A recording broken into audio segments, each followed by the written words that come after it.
Welcome back to the home studio and welcome to episode 26 of the Stevie Richards show. Hey, guess what? Who has two thumbs and locked himself and his wife out of the garage gym at 4:45 a.m.? This guy right here.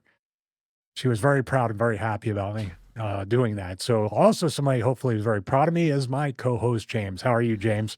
You see, oh damn it! I've forgotten that I don't change the cameras on this one. It's this and Dutch Mantel's shows. I do them completely differently. Goodness me, I'm doing very well. Okay, why is your wife up at 4:45 as well? Have you snared her into your trap of waking up far too early for humans? Oh, we wake up anywhere between 3 and 3:30. So I'm usually up about 3 waiting for her. The thing is, did you ever lock your keys in the car, lock your keys somewhere, and as you're closing it, your brain is telling you they're inside. It's coming from inside the house, or the keys are inside the, and you close it anyway, and you're like, oh no. And her look, usually her big, beautiful blue eyes are those a sight to behold, but those eyes like this, she gave me the Paul Heyman eyes. Like, what are you doing? I swear on my father's eyes. She wanted to take my eyes. She was mad. She was fine. I bought her a nice coffee and made it up to her. Do you know, I've never done that in any house I've lived in that probably wasn't my parents', but once I had a dodgy door, right? And I knew, you know, the little thing that you just press downwards on the latch to make it lock so you can't, use the key from the outside. It fell down. I shut the door and it fell down, and I knew it was going. So you deadbolted the door from the outside? Yeah. I knew it was just going to slip down eventually because it was just so old, this lock. And then, I think it took us an hour to fashion a coat hanger through the letterbox and then sort of nudge it back up again. We did get it done.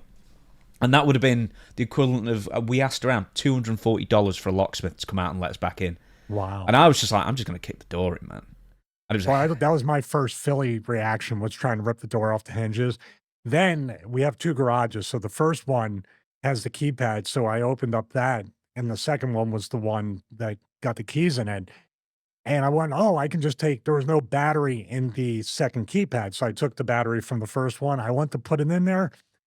Well, animals had eaten one of the wires and there was no connection for the battery, which there's the Paul Heyman look coming at me. I could sense it. I could sense it from my left. It was on my left, like Captain America on your left. So I was like, oh, and I just kept pacing around trying not to make eye contact. And she was tapping her foot and I'm like, oh, maintenance came out. It was fine. But yeah, but iced coffee solved all that. So I was pretty happy in the end.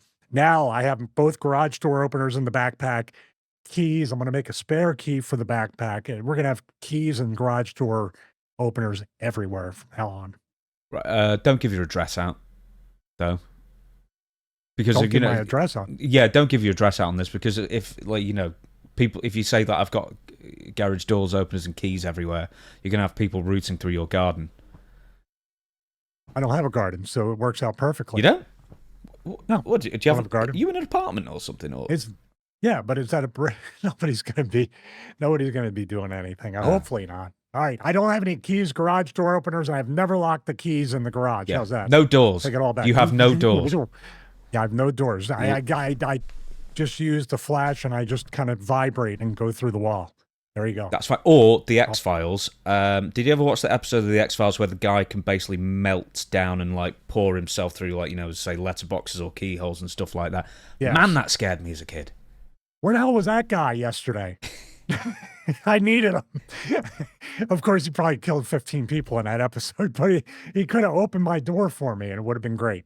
See, I knew you'd be an X-Files fan. I am an X-Files, a huge X-Files fan. So not when they came back, the original, the OG version. So, but maybe I could throw everybody off the scent and say, here in Montana, where my garage door, I was locked in during the winter. How's that? Yeah, that's absolutely fine. It's quite remote as well. Wyoming. I'm Bischoff's neighbor, right there in Yellowstone River. Cody, Wyoming. Yes, Cody. I love Wyoming. That might be a place in the future. Who knows?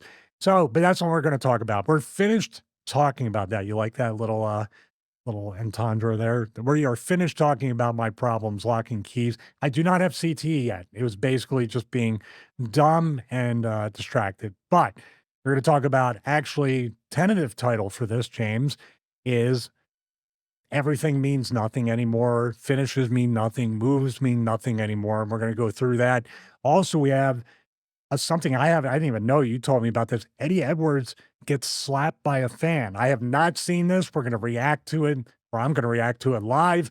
Also, Ricochet has said some stuff like he's the reason AEW exists, or he's a big reason why. A lot of different stuff. Also, what went right, what went wrong with the KO Piledrivers, the package version versus the standard version.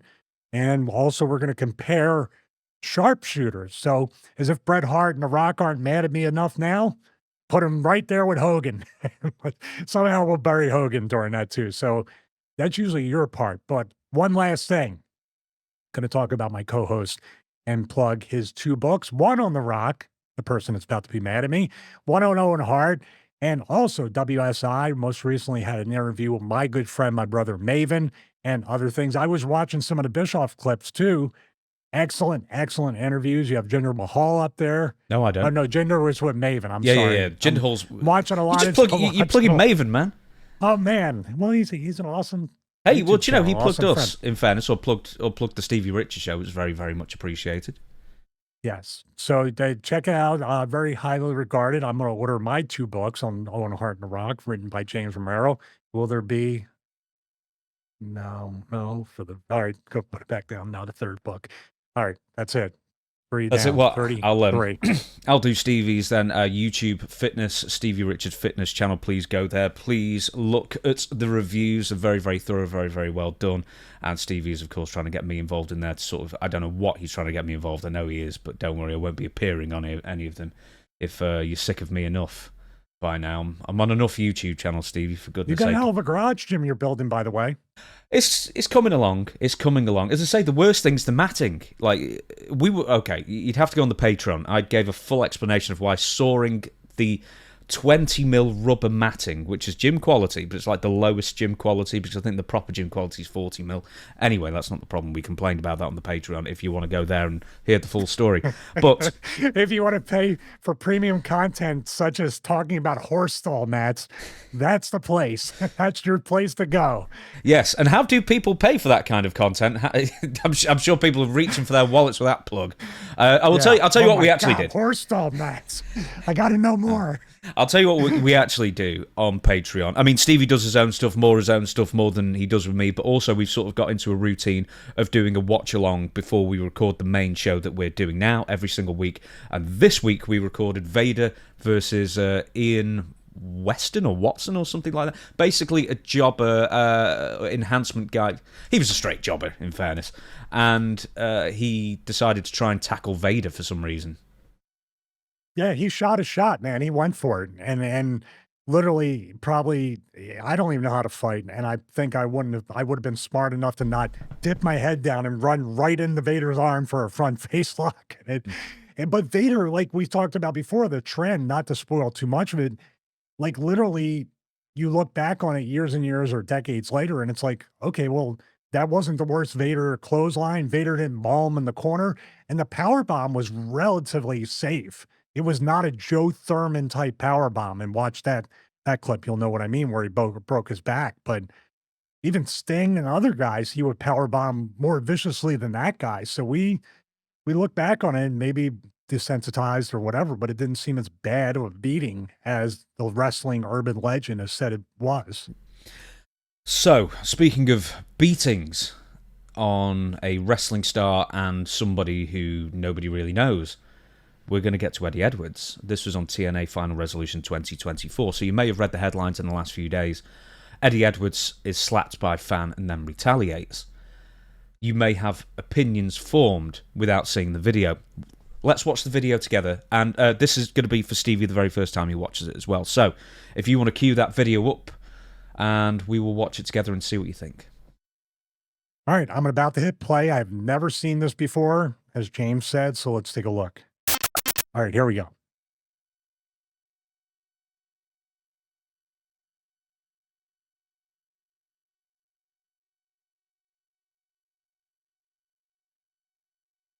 All right, this is yeah. Oh man, I'm gonna turn it back. So All right, if you so go to the I'm very, gonna very stop first second, you need to go to the very first second of it to see what kicks it off. The fan flips off Eddie Edwards. Then Eddie Edwards does something to the fan first. So he smacks something out of his hand. I don't know what it was. Yeah, I thought it was his phone at first, but it might be a drink. It looks like a little cup.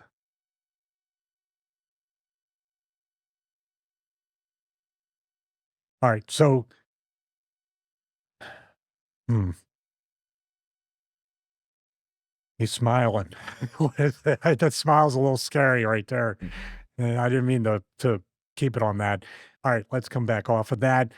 So what we're looking at here is the fact that, all right, this is the problem and something that happens if you're a talent but a fan. First of all, you don't know who these people are. You don't know what's going to happen. He's already in his space. I understand what Eddie's trying to do. It's kind of like Bubba was famous for doing that back in ECW. He would literally go chest to chest with fans or pretty close. Eddie didn't quite get that close, but he got within his personal space. Now, the fan might have threw like it looked like he knocked a Dixie cup type thing or some kind of, drink from concession, but a smaller cup. I don't know what the fan threw at him, but it wasn't like he threw something like a battery in the back of his head or did whatever, because Eddie would have got set off by that. Well, I'm not even sure he But when threw Eddie- anything. He flipped him off. Is what happened. At least in the space of that clip, Okay. he just gives him the middle finger. He doesn't actually throw anything at him. Well, see, that's the thing. You don't know the mental makeup of anybody. Just because he's a fan sitting in the audience, he's in the front row looking to have a good time. You don't know if and fans can be that way, and people in general, no matter if it's sports people, celebrities, wrestlers, they're going to make their name for themselves somehow or get on social media or viral. So shows like this can talk about it. Now, he was smiling in a way. This is where it gets really bad as far as a talent and credibility, because Eddie got in his face, talked to him, and Eddie could have very easily just walked away after that. If Eddie, I don't know, Eddie, I assume is a heel. I would assume he's a heel. If he's a babyface doing this kind of stuff, he's now a heel anyway. So when I look at this, by the way, I know Eddie somewhat from independent shows and stuff. He's always been a nice, respectful guy, and not anybody that seemed to fly off the handle and would do anything. You know what I mean? To out of sorts like this. So maybe he was having a bad day, a bad night, or a bad time. Maybe TNA and him are at odds or something, and he's carrying. I'm speculating. He's carrying kind of frustration out there into the ring, which is great if you're a heel because you can kind of take it out on your opponent in the ring in a safe, worked fashion. The risk here, and I know you already knew from watching the clip previous, the risk here is number one, how far is the fan going to take it? Even more deep than that, you don't know people's mental makeup. Does he have a knife? Does he have a gun? I'm sure they have metal detectors going into a TNA pay-per-view or show. You don't know what the guy's carrying. You don't know what he's going to do live on pay-per-view. Then what makes it worse is what happens. The guy gives you a little bit of a whatever, you slap him back and he laughs. So what credibility do you have as a wrestler that can kick somebody's ass if you slap a fan and the fan just smiles and laughs it off and just kind of sits back down like whatever? Did you get that impression when watching it? Like you literally, now the fan, like just doing a little whatever, my radar goes off, my antennas go off slightly. This could have been somewhat of a work too. I always have to introduce that in a way. It's not, most likely is not because the fan did something and the fan didn't sell when Eddie slapped him, or a shove. Usually a shove, a fan that's a plant, you hit him with a wrestling finish or do whatever. This looked a little bit more real, but at the same time, I'm just confused at what made Eddie think. Now, if the fan slapped Eddie and Eddie being a heel was like, oh my God, I got hit by a fan, get him out of here. You know what I mean? But slapping him back, you take the chance on what exactly just happened. The fan didn't sell anything and proved that wrestlers are not tough. Fans are just as tough as I'm digging deep into this, but as a wrestler, this is what you need to put in your mind for every situation. Even if a fan like tried to punch you from behind or a fan hits you and you turn around and you hit them, and they don't go down or don't plus the lawsuit. I mean, a guy could probably still sue him for putting his hands on him. So he's just a fan. He didn't do anything, and he obviously at the camera. But this guy now, wrestlers are fake, stupid wrestlers until a lawsuit. Now they're deadly weapons. Now they're trained to kill. Am I wrong? It's that double standard when it comes to that.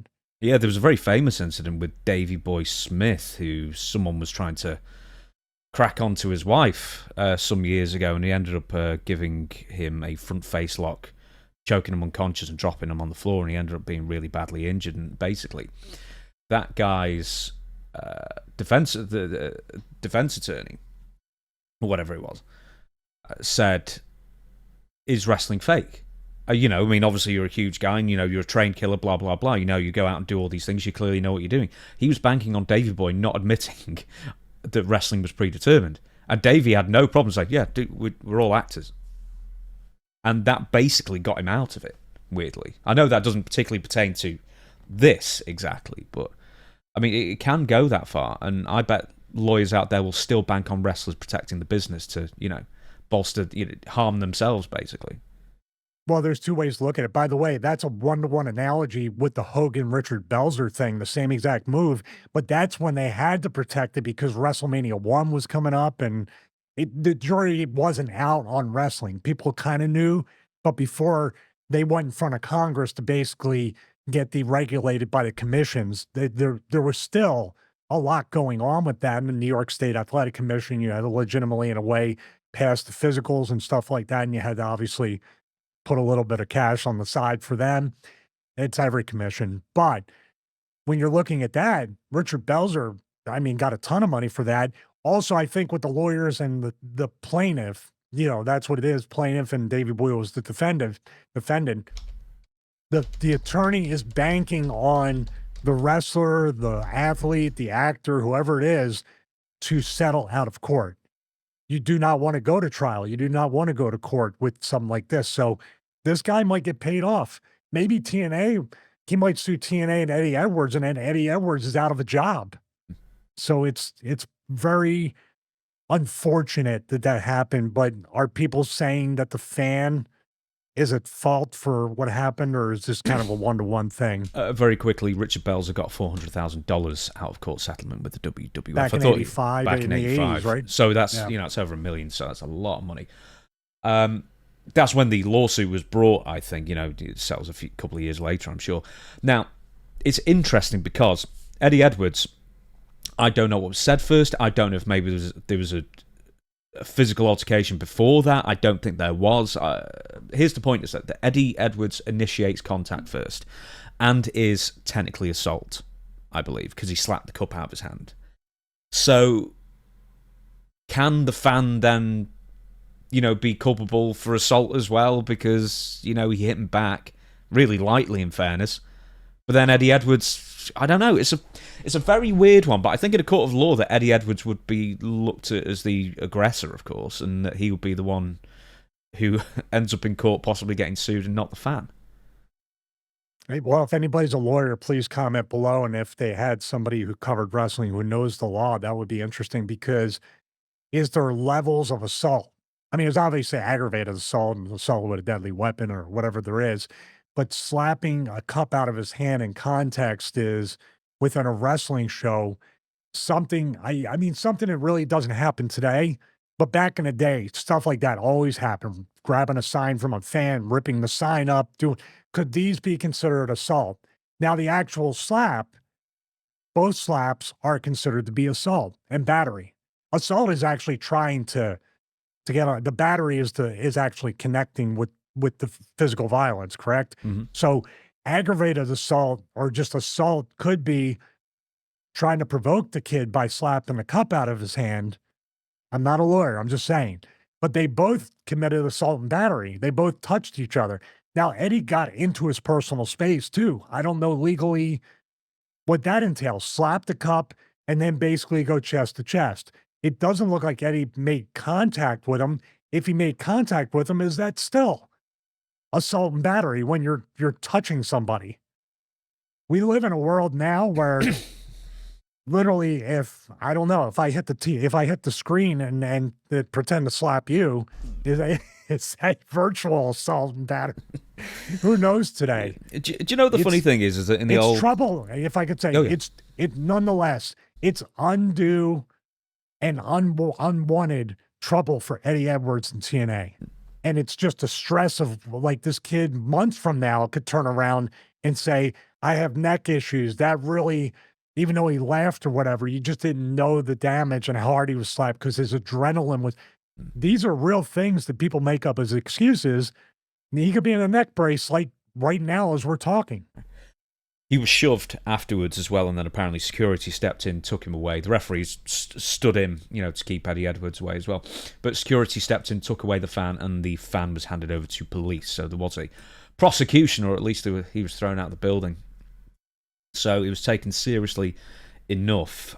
That being said, in the old days, Why would man, they? that Why fan would would they have got a arrest beating.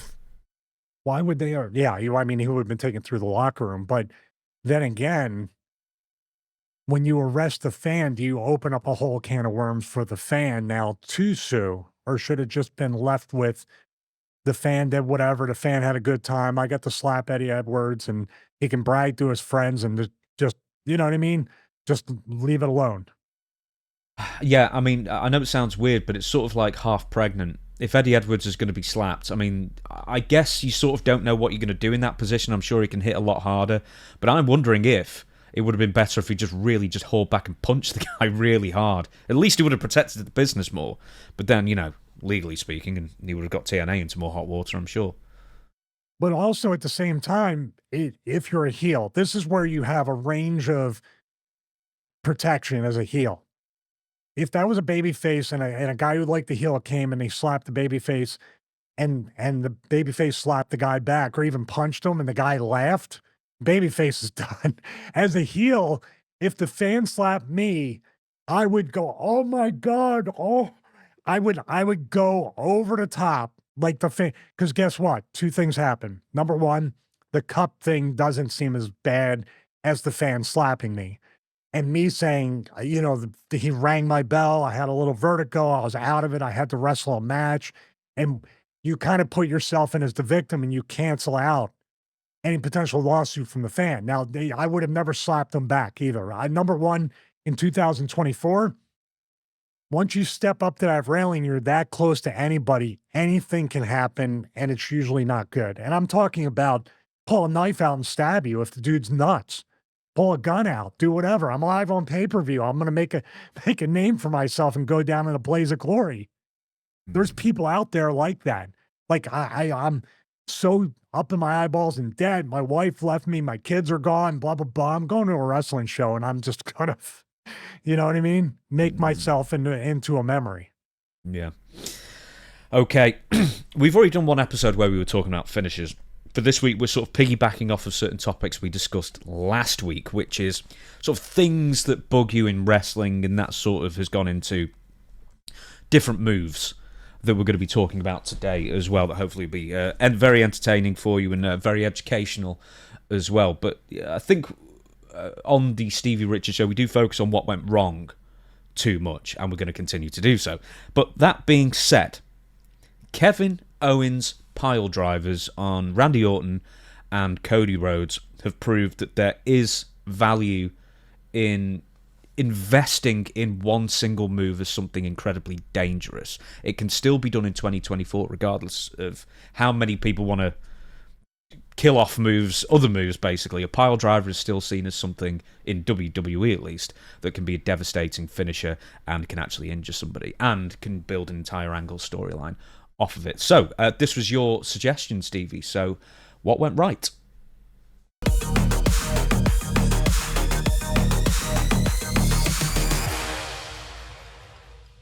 All right, so here we have the package pile driver. Now we're going to talk about two different pile drivers, and you're going to be surprised at which one I would prefer as a talent to take. There's the package pile driver, which Kevin Owens, I haven't seen anybody else ever do that before he started doing it on the Indies and Ring of Honor. I could be wrong. Let me know in the comments. And then we're going to talk about the standard pile driver to Randy Orton from SmackDown. So we talked about it. It is kind of cool that they are reinvesting into a move as part of a storyline to get a heel over and providing a little bit of chaos and also going beyond the bounds of just winning or losing a match. Kevin Owens is legitimately trying to hurt somebody. So I love the fact, psychology wise, that they're bringing back the pile driver, at least sporadically or limited amounts on a limited basis to make a talent. And Kevin Owens needed it because he's been flip flopping from babyface to heel, babyface to heel. This is such a nice, fresh coat of paint on his heel character. And also, what makes him a great heel is everybody can identify he has a truth that we can kind of see his point of view in a little bit of a way, not agree with him, but if we understand, it at least keeps us watching to see how that would unfold. And of course, you run the risk. If he identifies with too many people, guess what's going to happen to Kevin Owens? He's going to turn babyface again, which is not what you want at this point. And then you're going to want him to pile drive heels and hurt them. You don't want that. So here's the pile driver on Cody. You want me to play this like for about 5-6 seconds, Oh, right? yeah. We're good? Yep. All right. So here we go. Very nice. Cody sold it really good. Hey, by the way, big fan of the show, Charles Robinson right here. I'm going to keep saying that until he gets heat. By the way, Saturday night's main event, they did an amazing job. The little touches with the referees, with the old long sleeve shirts and the bow ties. Great job on that. I really do love that. We tried actually to have the opening of episode 26 mirror the Saturday night's main event opening, but Chris and I couldn't get it to work. So sorry, James, we let everybody down. No. We'll get it eventually. So I'm going to break this down from this. We have two different angles, this one and the fan cam. So from this angle, I'm going to break down the package pile driver, which people might think, wow, this is really dangerous because you're tying his arms up and everything.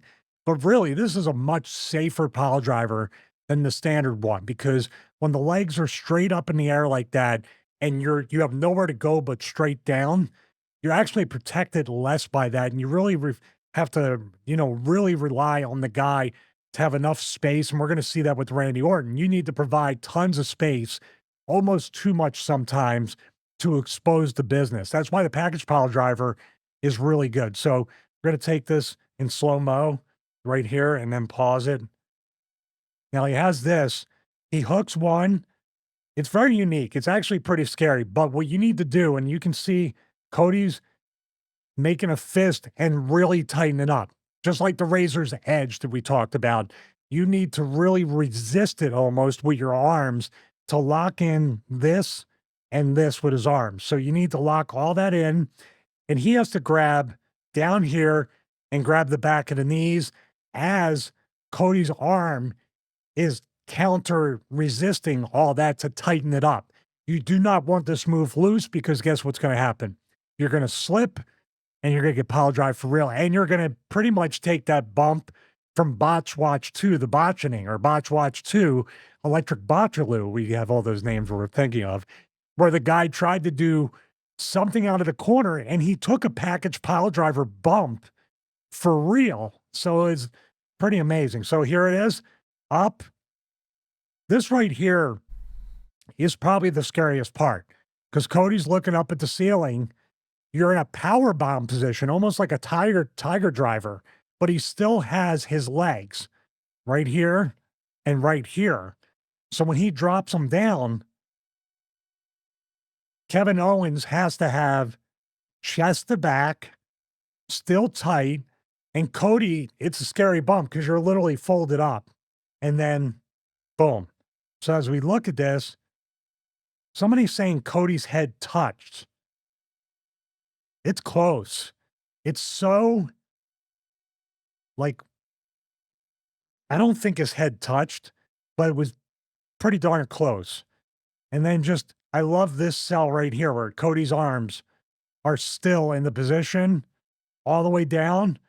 And what Cody did, and I've done this when I was knocked out, Cody did the Tua, the Miami Dolphins quarterback, when he got concussions, and did the little monkey claw thing, where he was just kind of like, when you get a concussion, sometimes your hands do this. That's when it's scary. So when Cody did that after this clip that we're playing, that was an excellent sell that you were concussed. you're out, and this is pretty serious. So really good stuff here. And here's the Randy Orton one for context. So what I will say too is, as a talent, I know when people watch it and they're going to see this, they're going to groan. And they did cover it in replay. I do have the replay as well in a separate clip. You need to protect the other person. Kevin Owens erred on the side of protecting Cody Rhodes to the point where it was a botch where nobody got hurt. It was just a super safe version. Let's go to it right here. Slow-mo. We'll play it in real time. So you can see right there. Randy Orton's head never hits the mat, which is the way it should be. But Kevin Owens is trying to protect him. Now, Randy's had shoulder injuries. He's had back surgery, all sorts of stuff. So I know he was trying to protect him. So he's literally, if you notice Kevin Owens, usually your feet leave the mat when you pile drive somebody. His feet stayed on the mat. See what I mean? And just landed with knees up as much as possible.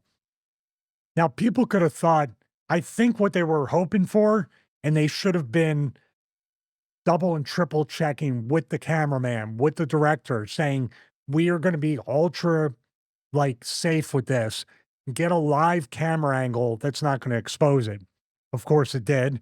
Randy still sold it like a champ, though, right there. So what we're going to do is we're going to go to the actual replay version of this. This is the replay version from SmackDown, which they did a great job of covering. So look right here. Perfect. Because you see no impact, but you see Randy grab the head. So I got to give it WWE production. They did a great job of doing that. And that was the replay you were talking about when we were communicating before the show, right? Yeah, there was also another one where there's a camera angle from behind as well, where it looks a lot better. They showed two different replays after the Randy Orton pile driver that look better than the original, which is, of course, a credit to the production team. By the way, I love this cell. I missed that one. I'm sorry, but that's an even better angle from the back. But from the back, you still run the risk of catching the fact that if it's a little bit off to an angle, if it was directly behind Kevin Owens, yeah. But if you move to a slight angle, you're going to see those knees up and his head never touch. I love this pile driver cell. Selling it like Cody did, totally fine. It's the end. He's getting stretchered out. Randy Orton grabbing his head, like you ever get that little pinched nerve in your trap or something, and it's like he hit his head on something and he's just kind of vertigo, nausea, all this stuff, but also instant migraine. That's what this tells me. It's like taking that shoulder block bump during the thing, the thing with Ricochet and Will Ospreay. If you take a shoulder block and you grab your head like this, people are going to go, oh, because they know it's like to hit the back of their head or bump their head into something, and you just get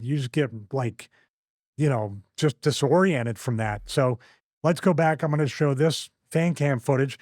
This guy, Matt, here seems to catch all the stuff. Does he go to all the shows? There's some dude who's got 500,000 subs, and all it is just fan cam stuff. So I suspect it might well be. I don't know if it's that guy, though. Matt Kemp.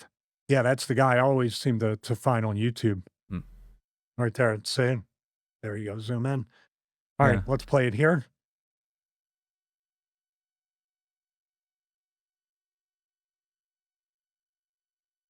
Now, what happens is, too, you notice in that last part, if it's loose to any point, he lets go, right before, and it looks like you still have that, it's kind of like getting bit by the ring from a bump. Cody's head still could have been popped by not from being dropped onto the mat, but the mat coming up and hitting him. That's a real thing. That hurts because you think you're free and clear, and then here comes the mat, and you're like, oh my God, what was that? It's like after the bump. By the way, please bring the old championship belts back. Mm-hmm. Please bring the old ones back. What is this one night only thing? Bring back the Winged Eagle.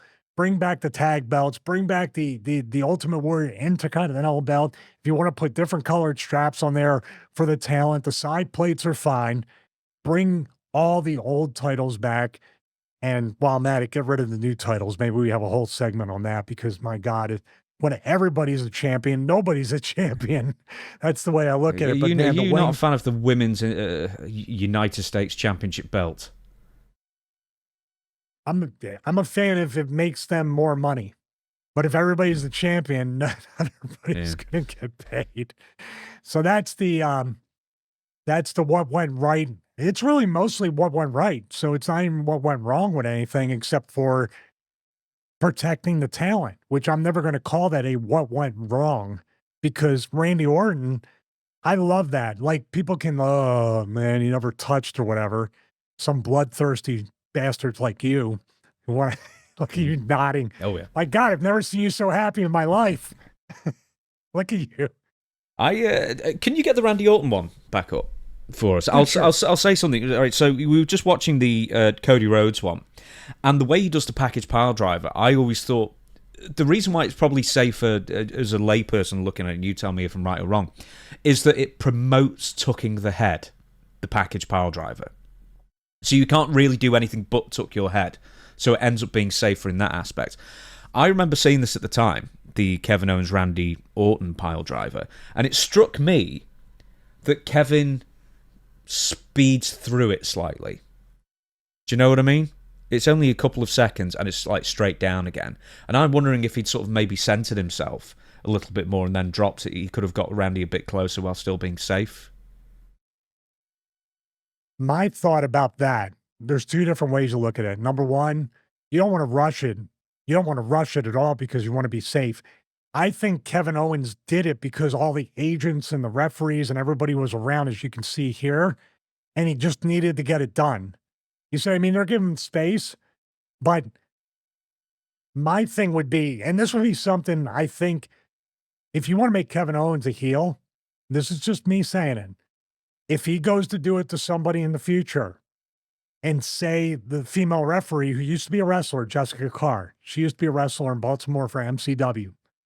If this girl here, I'm going to circle her, if she stops him, say he picks somebody up and he's holding them and she throws the legs down and to break up the pile driver and he gives her a pile driver, that would be heat. Now, I'm saying that only because there's layers of it. You can do it to Hurricane, Jason Jordan, Petey Williams. I'd love to see him take a Canadian destroyer from Kevin Owens. That would be funny. Just a little bit of like, you know what I mean? Little receipt there. I don't know if anybody's ever given Petey a Canadian destroyer. That's interesting. Have to look that up. What I'm saying is, if you do it to, say, just a regular referee like Charles, fan of the show, by the way, or one of the agents, or even Triple H, which God forbid, they were shoving each other, and people think there's going to be a match between Kevin Owens and Triple H. Stop it. Triple H, you don't want the guy dying in the ring. I mean, I just don't know why people think there's going to be a match and why they would have them shove each other without any kind of payoff. Getting back to why you should pile drive the female referee, because there will be a level of like, oh my God, no one's ever done that. There's going to be the first ever element. And there's going to be, how could you attack a woman, which makes Kevin Owens even more of a heel. If he does that to one of the agents or the male referees, I feel like the fans will cheer for that.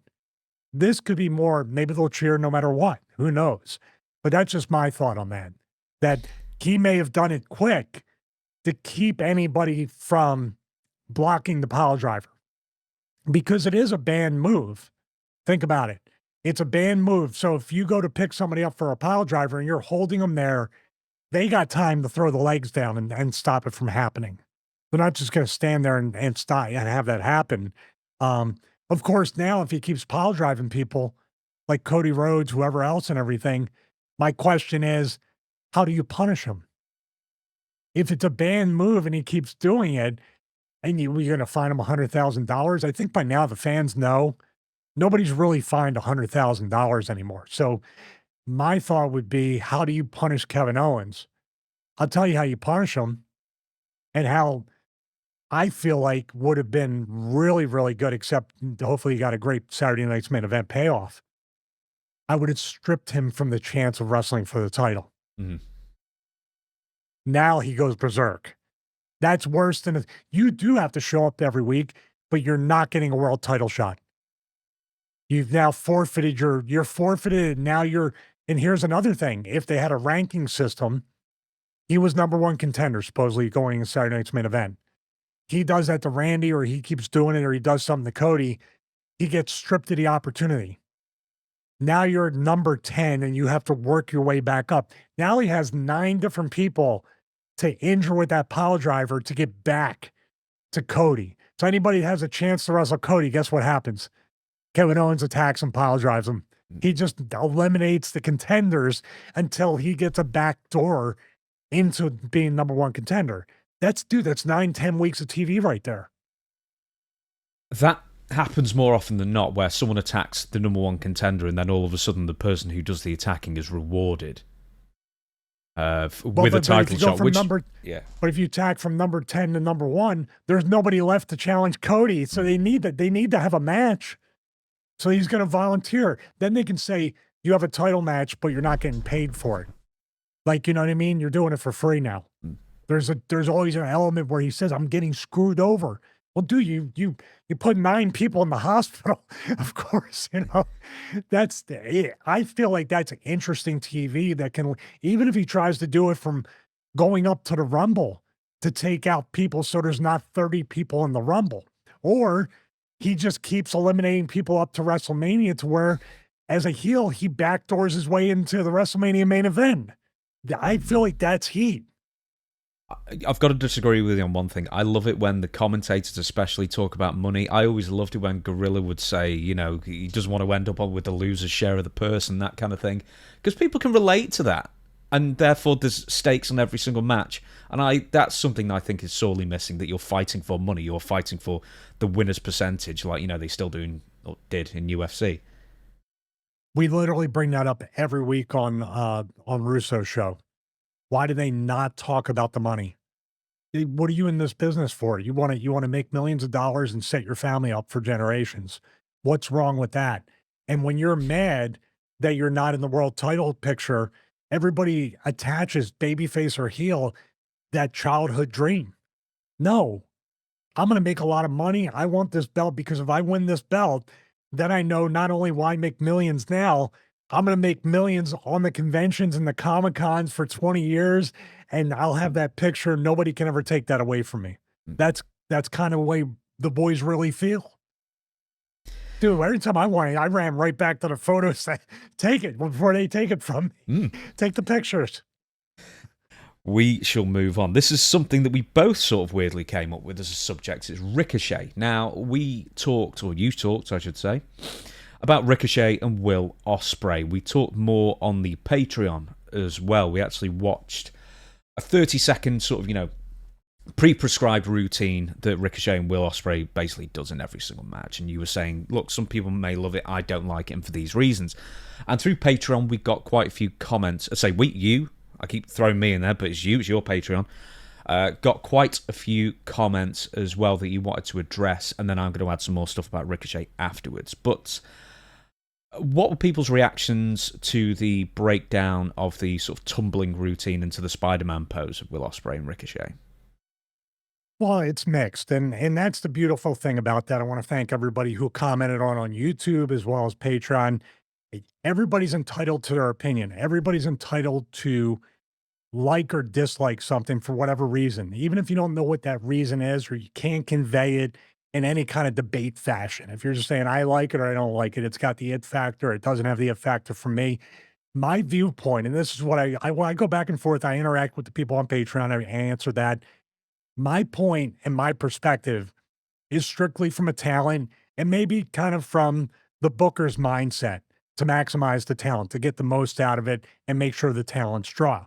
As a talent or as a former talent, my whole thing is to make sure that Will Ospreay and Ricochet, who I both like personally, I want them to be able to maximize their earnings for the maximum amount of time. And like we just talked about, and to be able to create moments and characters and even matches and interviews or whatever to where they can go to a Comic-Con or a signing for the next 20 or 30 years, even if it's like, say the word, say the phrase, tell me the catchphrase or talk about a particular moment or man. Now, Will Ospreay and Ricochet could, do a convention and talk about the thing. That's what AEW called it, the thing.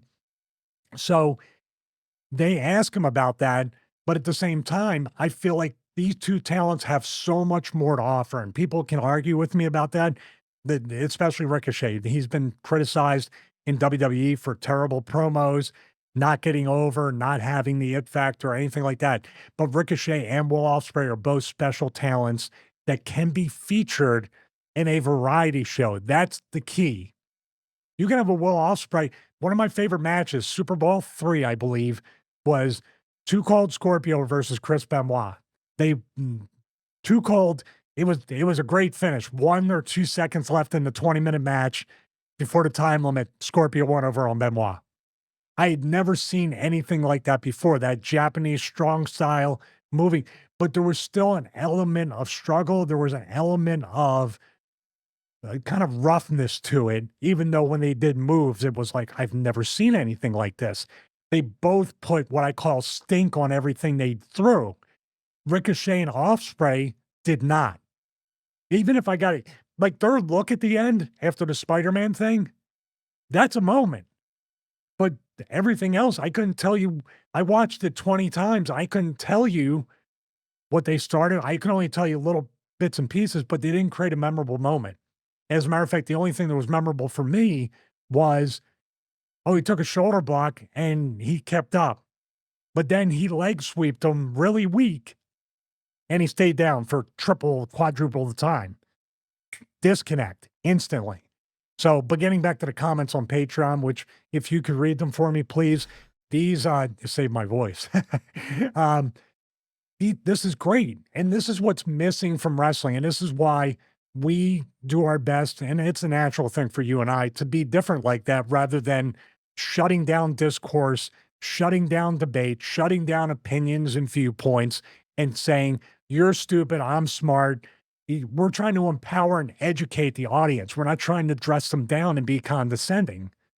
So with that being said, if you could, see, that's I take a drink when we say, with that being said, we say that a lot too. Do we? Well, you said I say crack on all the time, which I guess I do. I think I said that today. Improper. Improper. Proper. Do I say proper all the time? Usually when I'm not being proper, you say be proper. Very good. Thank you. You correct me. Megsley Nicole. Now, I also need to say this, is that Stevie's pretty much done with social media, but he does interact with people on the Patreon as well. So it's one more thing for signing up for the Patreon if you want to talk to Stevie directly. Megsley Nicole did just that. It's not special if they, I believe Ricochet and Will Ospreay, do everything in every single match, but nobody knows how to leave something to the imagination, and they don't know how to leave the people wanting more. Have you ever heard this phrase? I heard it on Frasier first, and I thought it was such a telling phrase, or wherever it was. If you think less is more, just think how much more would be. I have heard that, yeah. But here's the thing. There's things in wrestling that we've talked about before. What you think, how time moves and the pacing moves and the gears move, if you think that's too slow, go 2 steps slower. Your internal clock, there's tons of different things that you need to almost have an out-of-body experience when you're a wrestler in the ring. Engage it so differently than what you do. That's what I'm saying. There's so many things that are so incredibly hard that these two guys can do effortlessly. But the little things that really are very difficult for anybody to grasp, that's where they get exposed. So we'll move on. I'll leave JC's till last because I think there were 2 comments you wanted me to read. So Skip James. I love fluid chain wrestling, but I got to say the double Power Ranger landing at the end is what really got me like, I feel like there are so many better ways to end it neutral off of each other into looking at each other into the crowd. The shoulder bump, kip up, I could get behind if, like you said, a weaker sweep hadn't kept him down longer. Or maybe shoulder bump, roll, kip up. AEW has worked so hard to be the opposite of WWE that now wrestling needs to kind of grow forwards towards both but meet in the middle kind of thing. WWE will force a story down your throat for 10 years that you don't care about while not paying attention to any of their lower card like they used to do from 95 to 2010-ish, and over-script and undertrained to the point where nobody's naturally moving or adjusting in any match. And AEW won't write a single thing down, doesn't care if these dudes write their in-ring deaths, but at least pay their dudes and listen to what was missing somewhat out of the mainstream wrestling. For AEW, they got to figure out how to make stuff matter. For WWE, they got to figure out how to make us care. No one is being trained fully at this point. They're trained to be presentable and then have major flaws show up that could have been addressed in year one. Sorry for the rant, etc., etc. Yeah, excellent comment. Excellent comment. These are obviously sort of agreeing with what I did on the watch along on Patreon, but I'm more interested and I really want to feature the ones that disagree because AEW does have a spot. They have an opportunity, a huge opportunity to really grab a niche if they need to. And it could be a widespread niche. But I feel like they do a lot of times, and they're booking for a party of one because it's only a dream match for one guy that he wants to see. Yeah, but do you know what? When WWE were booking for a party of one, Vince McMahon, it was worse. Well, I mean, I agree with that. The party of one thing with Vince, but I would say that Vince's vision was a bit more focused than Tony Khan's. I mean, Vince didn't run a soccer team and a football team at the same time along with wrestling and just go burn the candle at both ends. Well, the XFL Also, he did. he did, but did he run the XFL? He was involved enough with the XFL. He was involved enough, but he was also somebody. I'm not defending Vince. You're right. And that's what happens when you split the focus. But with Tony doesn't have anybody even writing for all I know. At least Vince had writers and agents and other people to control some of the matches and some of the show. There were obviously people that could be blamed for it too, and people to put up the walls of protection so you couldn't get to Vince. So there's good and bad in both. No, I'm not saying like wrestling itself, it loses and wastes huge opportunities almost on a weekly basis on every company, and that includes TNA. TNA does a horrible job of like keeping talent. They don't want to keep talent. Let's use them up, and when their contract runs out, they're gone. It's funny you mentioned because Rhino's leaving. Apparently, Josh Alexander looks to be leaving. Josh Alexander's wife, I can't remember her name, but she's the ring announcer. She's leaving. There's a couple of other people who seem to be disappearing, and then they brought in Tessa Blanchard, who we're not sure if she's left CMLL high and dry at the moment as well. So it seems to be rather transient existence at the moment for some wrestlers in TNA. And they don't care because they book according to budget. That's been their big mistake. I always give the example. Rob Van Dam. He was about as hot as anybody in TNA. He on a certain amount of dates that he was, in his contract. Those dates ran up. They used them. And then they did the Abyss injury angle out of nowhere, and Rob was off TV because it wasn't a creative thing. It was a budget thing. But you have to be creative in order to expand the income and budget. It's you're going to have to kind of like eat away. I mean, TNA's done nothing but lose money. What do you have to lose by at least going all in and trying to do that? That's what Scott D'Amore wanted to do, apparently. He wanted to bring in more higher priced wrestlers. He wanted to bring in CM Punk. He wanted... who's the company? It's just falling out of my head. Who owns TNA now? Anthem. He wanted them to loosen the purse strings, bring in CM Punk, even if it was for 6 months, get people talking about TNA again. And what ended up briefly getting people talking about TNA was them reverting back to the TNA name briefly.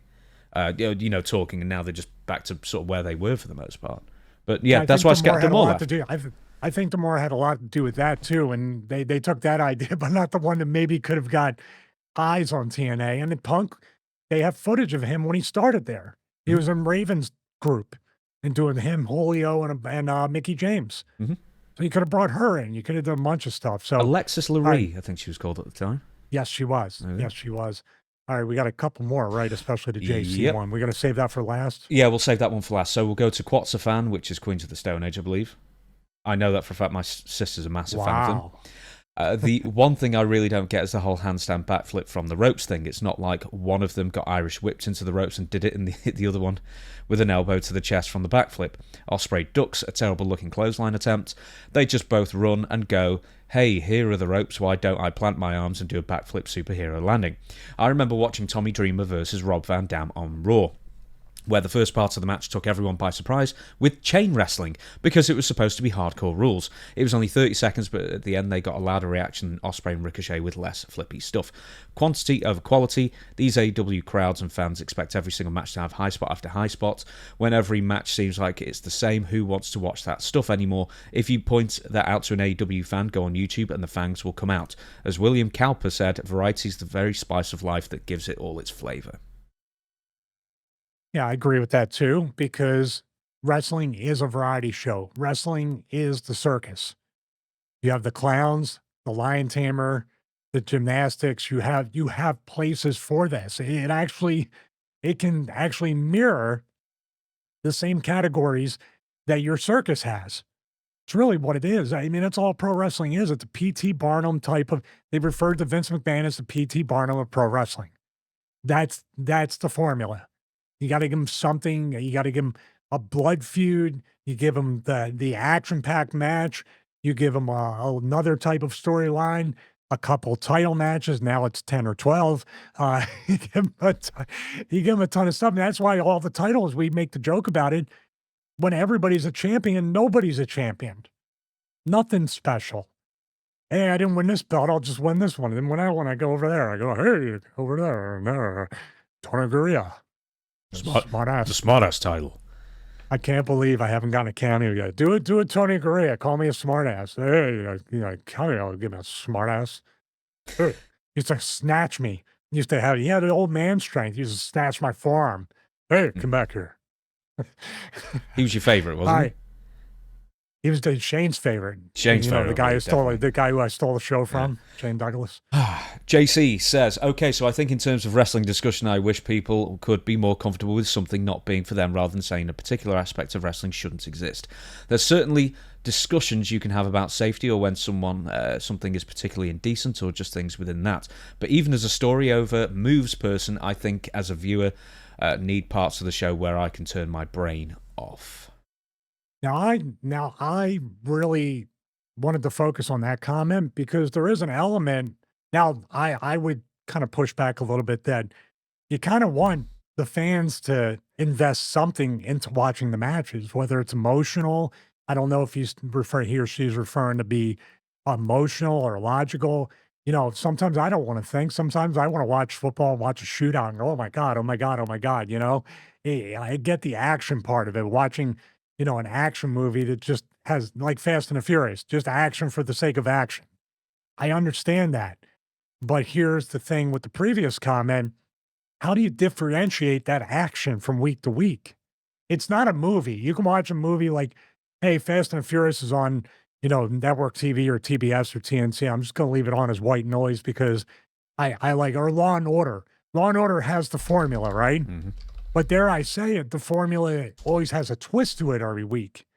If the same person's getting murdered every week by the same person, it's no longer a different. There's always a different twist and a personal element. And dare I say it, during that predictable formula, Law and Order, you always feature this character, and then okay, this character's been featured.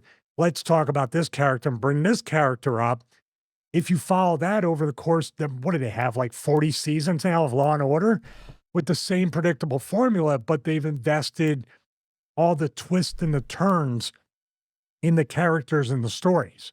I've got something that you'll love this, right? So I heard an interview with Ricochet very recently, and he said his hero, or the way, or who he bases his wrestling off of, is Jackie Chan. And that just said it all to me, because Jackie Chan was in loads of really good films that had action and fighting in it. They weren't just action and fighting and no storyline. Police Story, Rush Hour, for God's sake. There's a really good one that recently with Pierce Brosnan in. That was 2016 or something. I'm just looking for it now. The Foreigner, 2017. That was really good.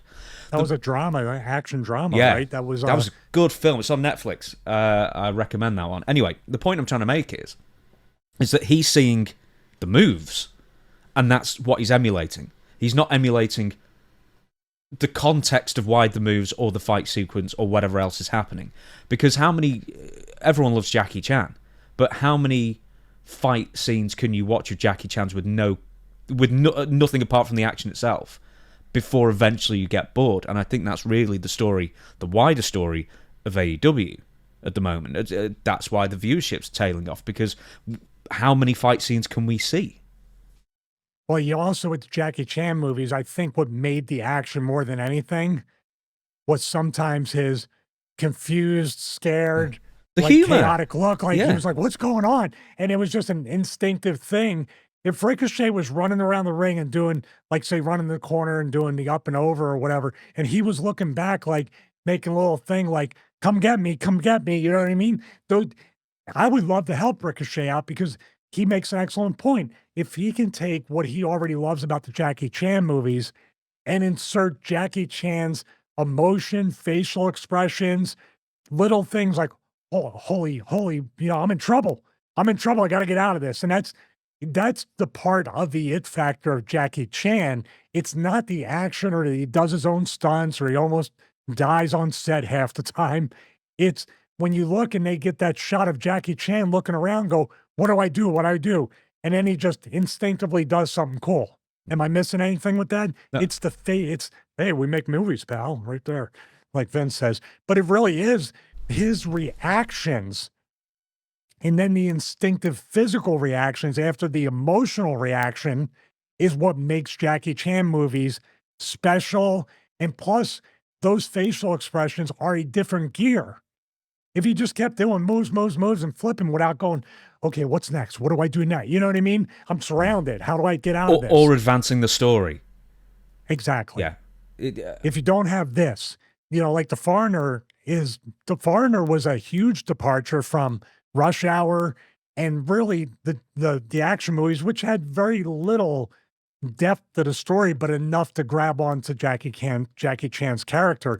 But The Foreigner was a drama with action where Jackie Chan actually was very subdued, right? He wasn't running around. It was it was almost a lot like a John Wick type of thing, right? Very, very understated. Yeah, there are fight scenes in it. I'm just looking through his filmography. I've actually seen quite a lot of his. I've seen Rumble in the Bronx. I've seen Super Cop.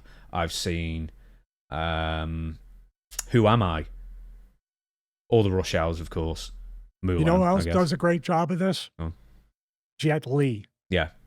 Jet Li did a great job of viciously in between moves. These are the things that if Ricochet could get that down, and why not interview Ricochet and say, what was your inspiration to become a right? This is what AEW's missing.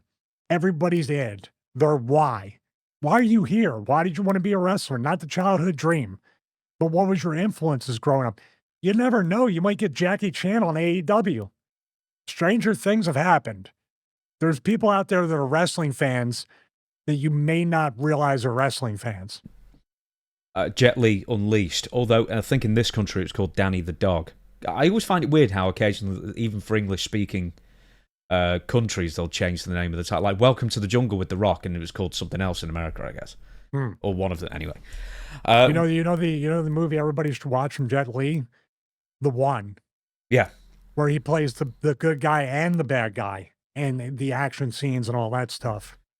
Like Kind Hearts and Coronets, the martial arts version. Right, we're going to get on to specifically something Ricochet said in an interview recently. We covered this on the Dutch Mantel show, but I want to get your opinion on it as well. So, some radio station, I don't have the exact name, I actually got it from WrestleZone, the transcript. Anyway, and I'm going to say this now, is Ricochet getting a big head? I watched this, I don't know if you watched the video, I'm going to tell you the words, obviously. I don't think he's doing a bit. I don't think he's doing a heel character. If he is, he isn't particularly coming off as a heel character in that respect. But he's asked his role in AEW, essentially. And he says, I'm not saying I'm the sole reason. I'm just saying if there wasn't Ricochet, there wouldn't be AEW. I'm not saying I'm the sole reason that it happened, but I am saying what I have done with Ospreay and Pac and AR Fox, with Dragon Gate, with PWG, with everything else, overseas, New Japan. Everything I've done in my past career helped set up a world where AEW can exist. I'm not saying it's just me, it's the Young Bucks, it's Kenny Omega, it's Ospreay, it's everybody. I'm just saying without Ricochet, there would be no Ospreay, really. You know what I'm saying? All of us guys are passionate, and without that, there would be no AEW. That's a strange string of sentences put together, because he is leaning into like what you would think is a heel, that I am AEW, but then he's saying it's everybody, but then he goes back to saying, especially there wouldn't be a Will Ospreay if I didn't exist from the thing, is my assumption. I don't know. That's a confusing thing, and that doesn't translate for the limited amount of time that I've kind of interacted with Ricochet. That doesn't really, unless he's trying to get people talking about him, which here we are, so that's a good thing. But did you clue Tony Khan and the other talents into what you were going to say previous to that? So I don't know. I would say maybe, but there's no checks and balances in AEW from what I've heard. So people just kind of do their own thing. It's a confusing. I mean, what you were, was he in, now PWG was where all the other guys were too, and Tony Khan would go there, watched them, became friends with the Young Bucks, and somehow became friends with Cody, and here we are. So it really is Young Bucks and Cody, and then Omega as well. But it's mainly the Young Bucks and Cody were his favorites, and then Omega, and then Adam Page, and that got expanded out to that clique.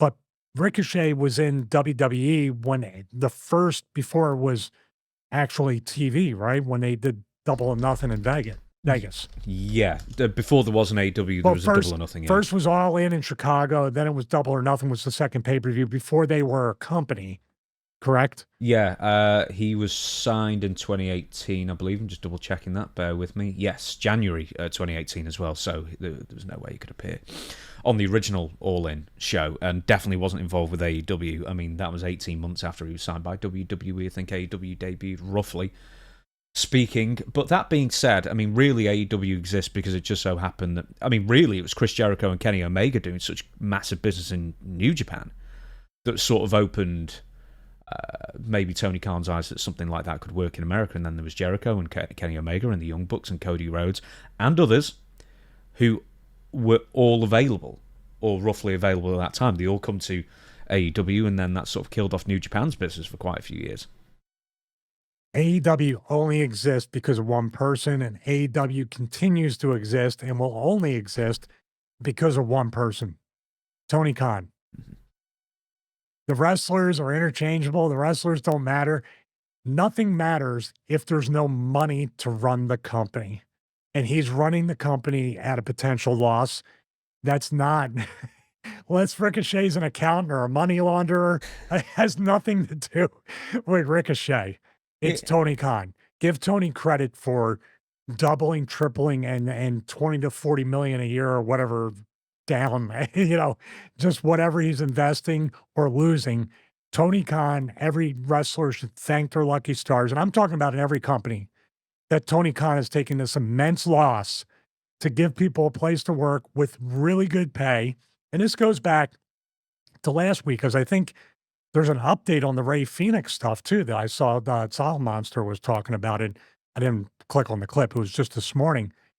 Everybody, no matter what your complaints are, you have a place to work, and you're making a living in 2024-25 when a lot of people are on the verge. They're in debt. They cannot afford to live.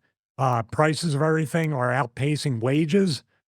And you have pretty much a job that a lot of people would kill for. This sort of relates to Ricochet that I wanted to ask you. I didn't put this in the format, but I was thinking about this morning. And, the whole flippy thing that everyone complains about, and so do we. With a little in the way of psychology is, a tale as old as time almost. Maybe not, but it's been going on for, 25 years really in the wrestling industry. And I sort of feel that when I say, indies on the big screen, and that's your Ricochets and Will Ospreays and that kind of thing, at least they look the part. So I was thinking 20-odd years ago, all these skinny flippy kids that never made it to WWE, but all the internet guys were talking about it. And I was thinking someone like Amazing Red or Jack Evans or what's it like, the Dirt Bike Kid or something like that, I think his name was. You had people like that. You had the Reckless Youth. Reckless another Youth, one that was doing. Yeah. Like all these names, and it's like, well, you know, they're doing pretty much the same stuff, you know, too much high flying, I guess, for traditional standards. But none of them looked the part, and they all looked cheap and not ready for TV, basically. At least Will Ospreay and Ricochet and a lot of the other guys, at least they look good for TV nowadays. At least they've been to the gym a bit. And a lot of people still haven't, though, I know. Yeah, I can appreciate that. But it's funny, someone sent me an email about that, and I literally we're on the same wavelength. You remember how, you two partners. As they would say, ha ha ha. That's for my wife. That's two. So anyway, I said the exact same phrase. It's a tale as old as time, because the question was, how do you see what this generation is going to say about the next? Because last generation and the generation before, they all crap on the new generation, which we're not doing. What I'm saying, once again, my viewpoint is on the talent side, to work the promoters for as much money as you can, get paid for as long as you can, and then take that and make easier money post-wrestling, signing autographs, signing action figures, video games, tons of T-shirts you had made because you were so over as that character. That's my point. I want them to get, as they call it today, I want them to get the bag and keep getting multiple bags and never run out of money bags in their life with that. But I said, it's a tale as old as time. The generation before, say the generation before that watched ECW for the first time. That's the biggest thing people say to me. Then the generation, the Attitude Era, people talking about that, who wrestled in the early 90s or the 80s. Sure, Hogan was saying, what's a Rock, Austin, and bro, what are they doing? You know what I mean? What's this garbage? Oh, with Hulk Hogan saying, I watch AEW, then half these kids should be bagging my groceries, which is just such a great line anyway. And he has a point. It's a great line because, as if Hogan shops for his own groceries. There. Dude, if he hadn't got $2 million, a year, he ain't living. He's got to do his own shopping. I want to know what grocery store you need $2 million a year to live. Oh, by the way, apparently I've been set straight. Apparently we do have Costco in this country. But I don't have a Costco anywhere near me, so I have no idea about that. Just because people were bugging me about that from ages ago. Anyway, someone within the business wrote this to me. And it's someone of, great respect for their opinion. He said, Harley Race wasn't actually that good. I was like, what do you mean? And he sent me some stuff, and I was sort of agreeing with him. And it was like, and someone else quoted Luther's, I think it was Luther's or Carl Gotch or whoever it was, said Harley Race is too goofy, and he does too much silly stuff, and he makes a mockery of the business, even though he's 7-time NWA World Champion kind of thing. But weirdly, I sort of get what they're trying to say in the thing that Harley Race would oversell, and he would do the odd occasional thing that just wouldn't make sense in this day and age, let alone in the 70s and the 80s, I guess. But I just want to bring that up because it's once again the tale as old as time, song as old as rhyme, Beauty and the Beast. Yeah, I would say but Harley is a legitimate tough guy that still wanted to, what we say, show his ass, his vulnerability out there and sell like a heel. Dare I say it, Ray Stevens would do the same stuff. Pat Patterson would do the same stuff.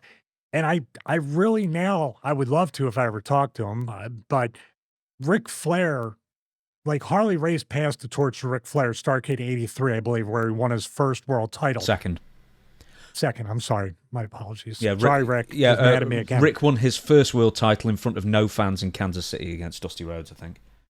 Wow. So when I'm looking at that, Flair's bumping style and a little bit goofy bumping, face bump, stuff like that. Did he get that from Harley? Oh, they hated it. From Ray Harley thought that Ric Flair wasn't the greatest world champion of all time. He said, too goofy, too silly, da-da-da.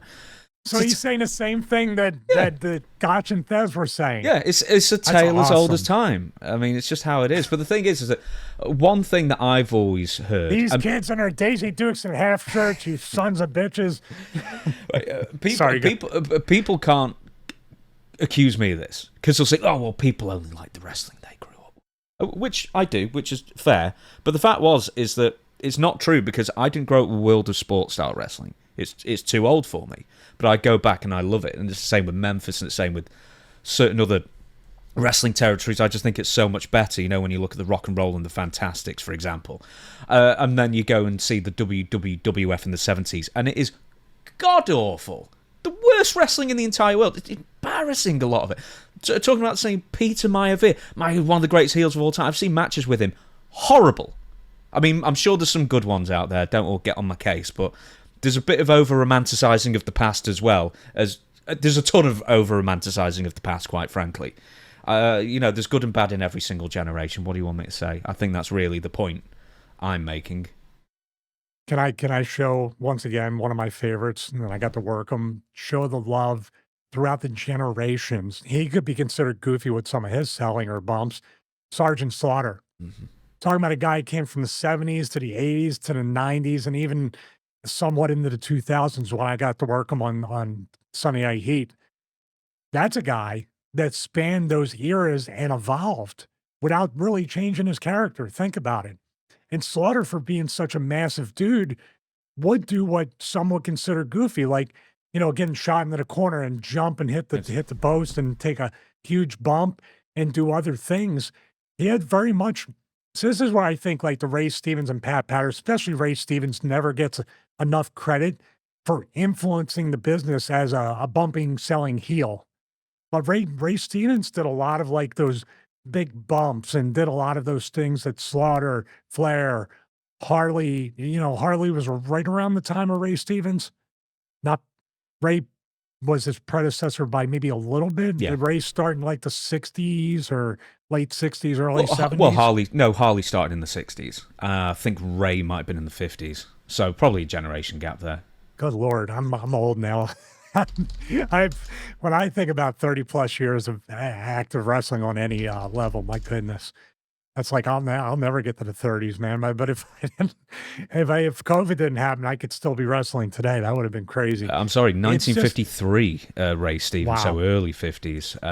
So you're talking about Antonio Rocca. You're talking about George during that time in the 50s, right?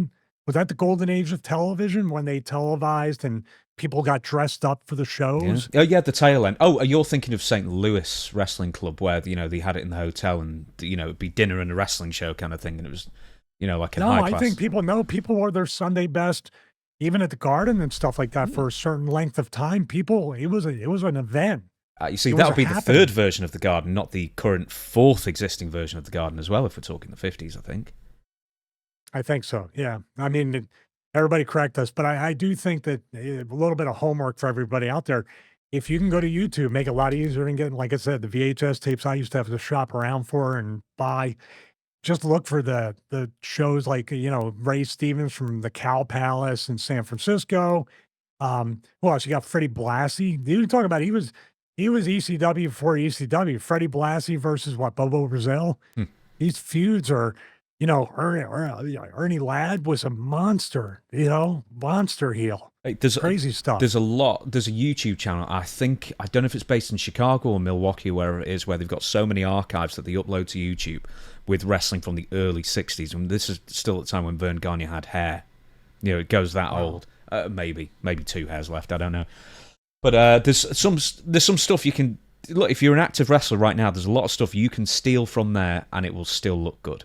As I say, I don't understand. Yeah, what's old is new again. And like I said, I don't understand why wrestlers do not improve, because they have every bit of access. If you're in WWE, I have access to the entire tape library digitally that somebody can email you, hey, I need this, this, and this. And then you can go to YouTube. And it's just like how the talents aren't improving. It's crazy. We're going to move on from Ricochet, Will Ospreay, and the whole thing. But we want to talk about Cody Rhodes. Now, I think this was actually a comment on one of the videos we posted last week as why I'm bringing this to your attention.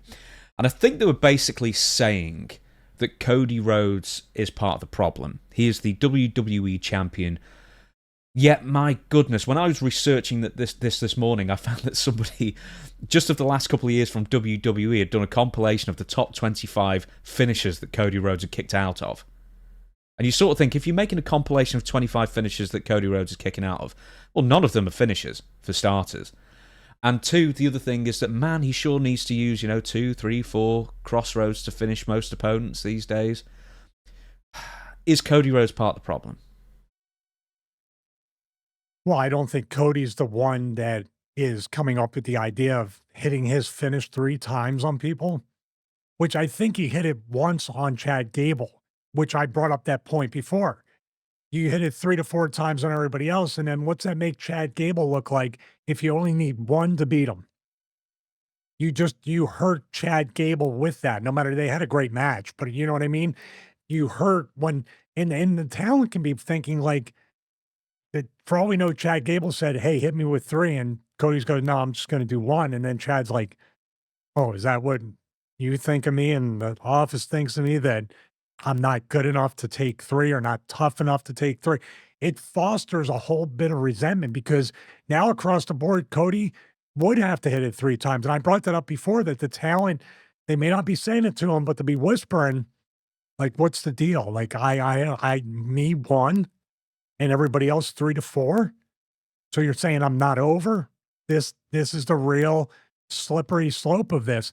Now, as far as Cody kicking out, is this a combination between AEW and WWE? No, that he's kicked out of the first video was when he returned in 2022, and I think it was Seth Rollins he kicked out of the curb stomp as well. So it's the sort of WrestleMania kick-out thing that's now permeating every single pay-per-view and pretty much every single TV show now, it seems, at the same time. And as I say, I mean, is Cody part of the problem? Is he... Basically, he should be the leader of the locker room. If it's not going to be Roman Reigns, who's not there that often, or whoever else you could name. Should he be leading by example? And I think that's what Saturday night's main event people quite enjoyed, is that finishers meant to finish it for once. And the pile driver was so valued, as a storyline tool to show people that Cody was really, really hurt. I don't think it would be hard to go back to just one finisher means the end of the match. Well, yeah, you can. You just have to recondition the audience. If they're conditioned to think a pile driver is going to stretcher somebody when it used to be literally, what was the AW one? The person kicked out on 2 and the match kept going on for another however many minutes. Oh, yeah, that was a tombstone onto the steel steps from the ring apron, and the match went on for another 10 minutes. Well, there you go. So I think in a way that everybody should get together and all the boys and the girls should say, listen, let's all protect each other's finishes. Like you said, somebody's got to police this. The office should be the one saying, this is the way it is across the board. Saturday night's main event is an interesting case study. I looked at the ratings for Saturday night's main event from the 85 debut and then the post to like 2005 or 6 and then moving forward. I'll take the 2006 was when I got squashed by Sabu, so that was my fault for the low rating. Dude, they were getting minimum on a low point on a bad Saturday night's main event, over 9 million viewers. For Hogan and Andre, 26.4 million. Hogan and Savage versus the Twin Towers was 19, 20 million viewers. 2005 and 6, they got Raw and SmackDown numbers, like 2.5 million. But in this way, are we counting on it? The WWE say, we have casual fans that haven't watched since the last Saturday night's main event or the ones from the Hogan era. Let's do a legitimate old school style psychology, storylines, finishes. Let's set the pace here. The problem with that is on Monday, they went right back to not selling anything. Mm-hmm. Think about it. I thought it was going to be, okay, this is a new era of trying to protect all this stuff. And I guarantee you know what's going to happen? Owens is going to hit the package power driver on Cody at the Royal Rumble, or they're wrestling. Are they wrestling on the Raw Netflix thing? They're throwing everything at that debut show on Netflix. I think Penta's debuting on there as well. They've got a lot going on for that one.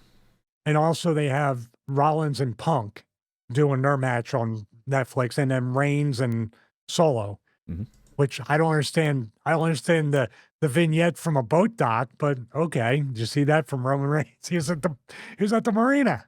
What does that have to do with it? So But anyway, that's a little Easter egg, like the plaques that were blurred out on the botch watch too. I loved You that love because that I'd never part. noticed that either. That really, not that I was down, but man, that cheered That me was up when like you the said that. biggest laugh I ever got from you so far. Oh, dearie, I'm trying to look for the Sometimes I'm trying to look for the Hey, Cody a Rhodes broken thing. clock is right twice a day, so there we go. Goodness, I'm trying to find the original quote as well, or the comment, and I think I'm probably not going to find it, which is annoying. But here's the thing: While you mentioned something before. It's like people across the board on all companies should basically agree to say finishes are finishes. Here's the problem. Well, one, that's never going to happen. But two, what if WWE now has that edict that no, a finisher is a finisher, and that's that. But then AEW doesn't. Who comes off as weaker? Do the wrestlers come off as AEW. tougher in AEW, or No, they don't. I'm sorry to interrupt you. No. It's overbooked. Overbooked finishes and overbooked spots, overbooked matches are what tire the wrestling fans out. In other words, that comment here from Megsley on Patreon is the fans want more. We talked about cliffhanger, anticipation, suspense? suspense.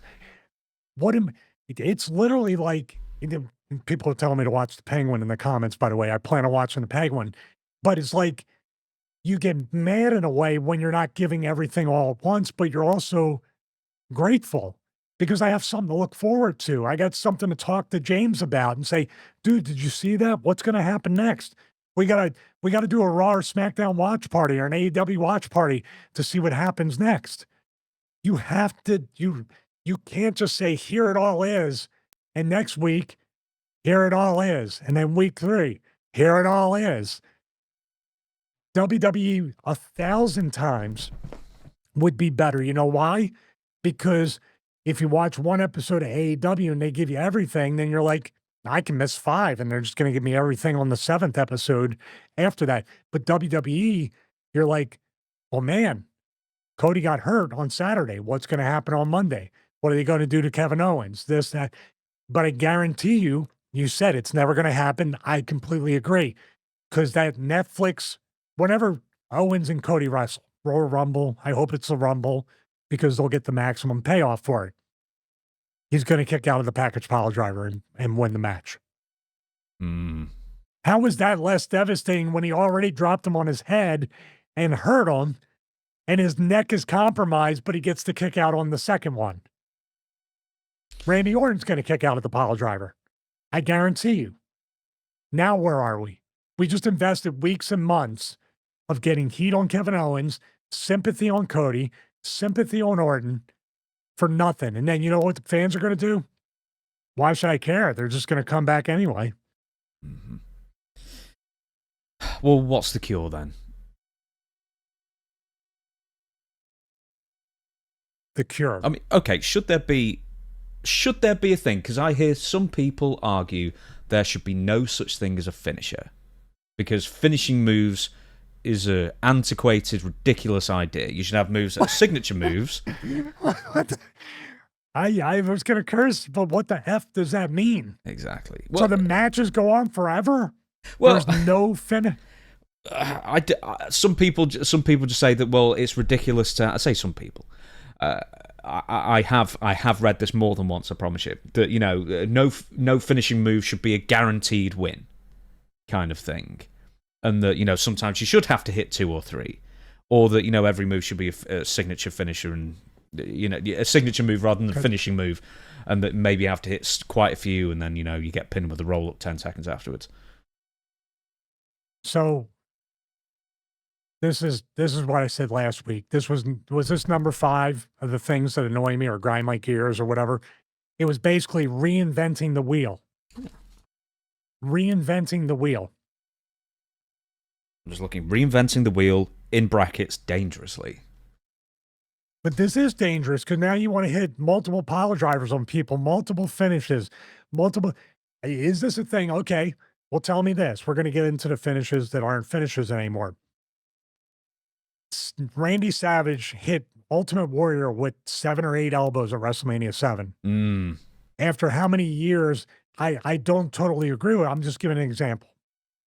you basically, within the vein of the storyline, retirement match, he had to give him everything, and Warrior had to give everything. But this was based on how many years, maybe over a decade, and you go back to Memphis as well, it was a finish. Randy Savage, that elbow off the top rope, beat everybody, except for Hulk Hogan hulking up one time. That was it.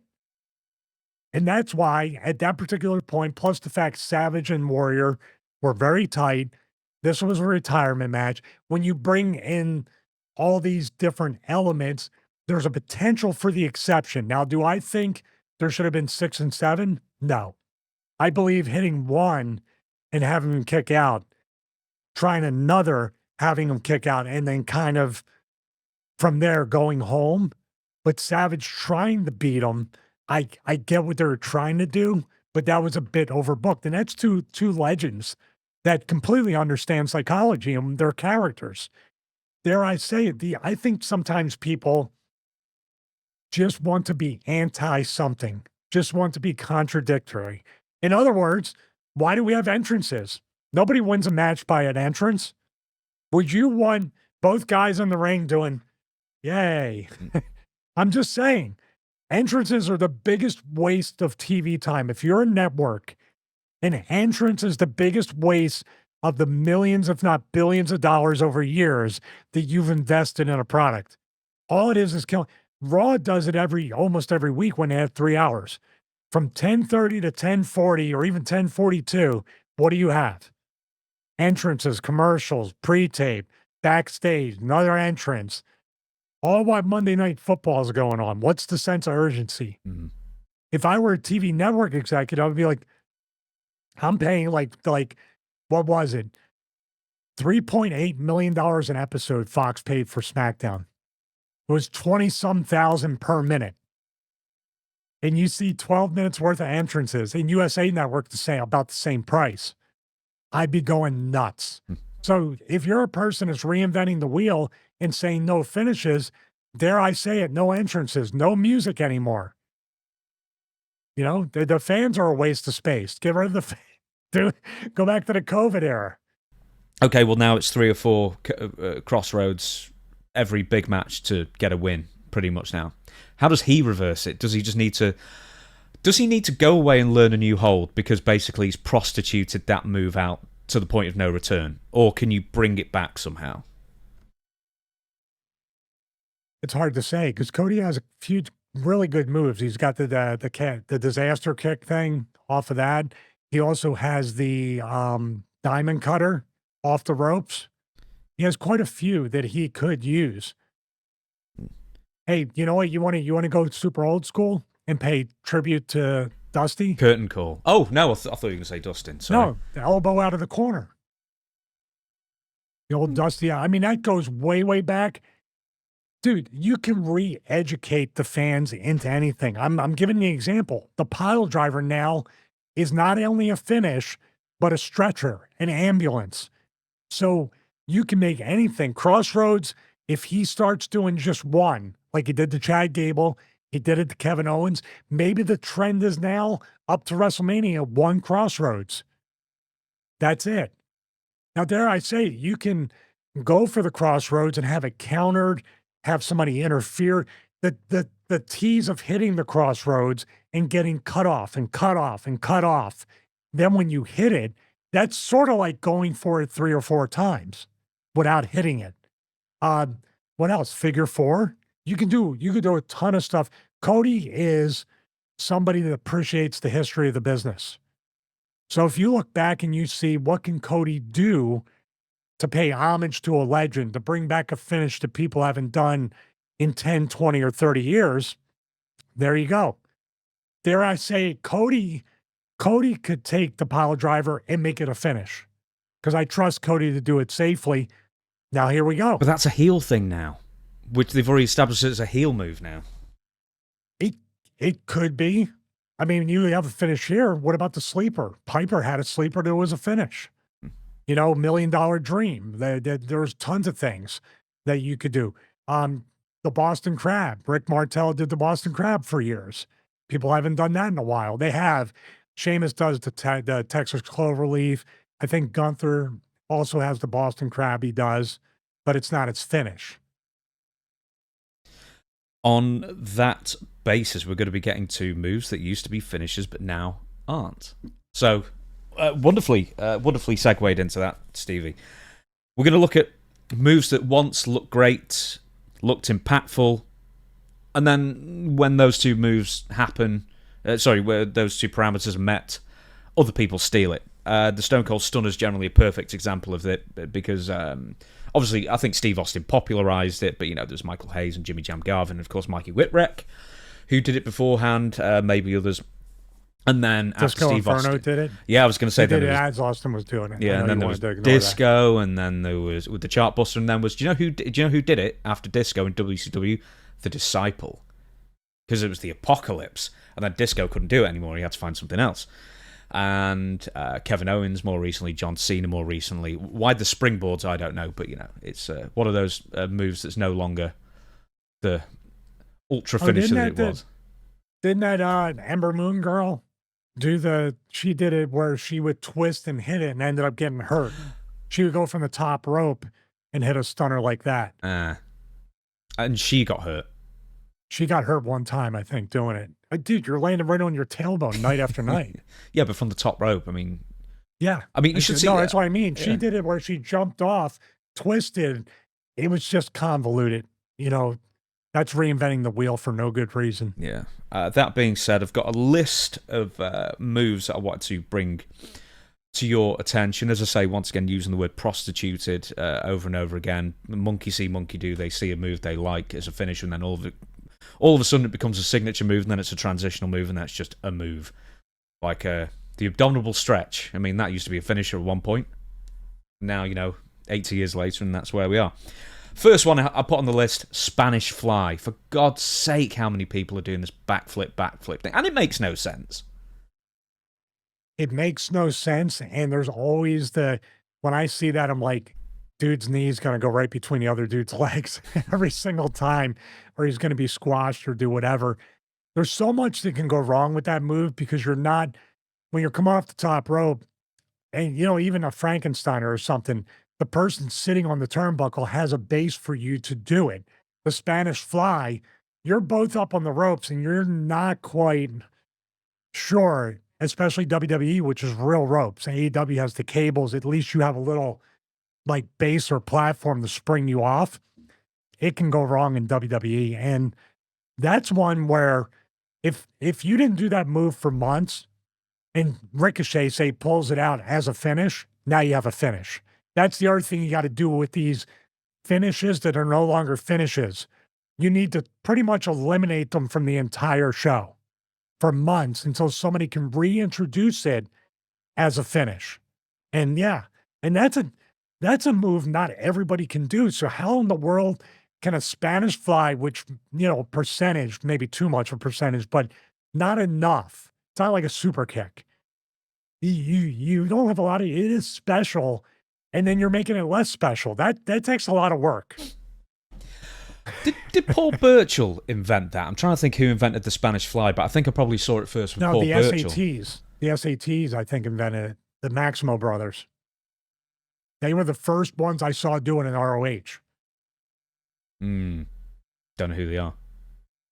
Well, they were a tag team. They were right there with in the vein, they were all buddies, or I don't know if they were related to Low Key and Homicide, or they were all in that group. An Amazing Red from the New York area. They actually had a wrestling school for a bit. I don't know if they still do, but they were the SATs. They were in Ring of Honor, and they were called the Maximo brothers. But they did a double Spanish Fly together. That was their finish. God, that's going to be exponentially more, injury prone, I guess, if it's three people. I don't know. I think it puts the two, say the SATs are doing it. The guy in the middle, it's probably the safest spot because you have them supporting you and you're on the turnbuckle. So think about it. You're in the safest spot and you're coming down. They are coming down on top of you, so you can get two knees to your nuts, not one.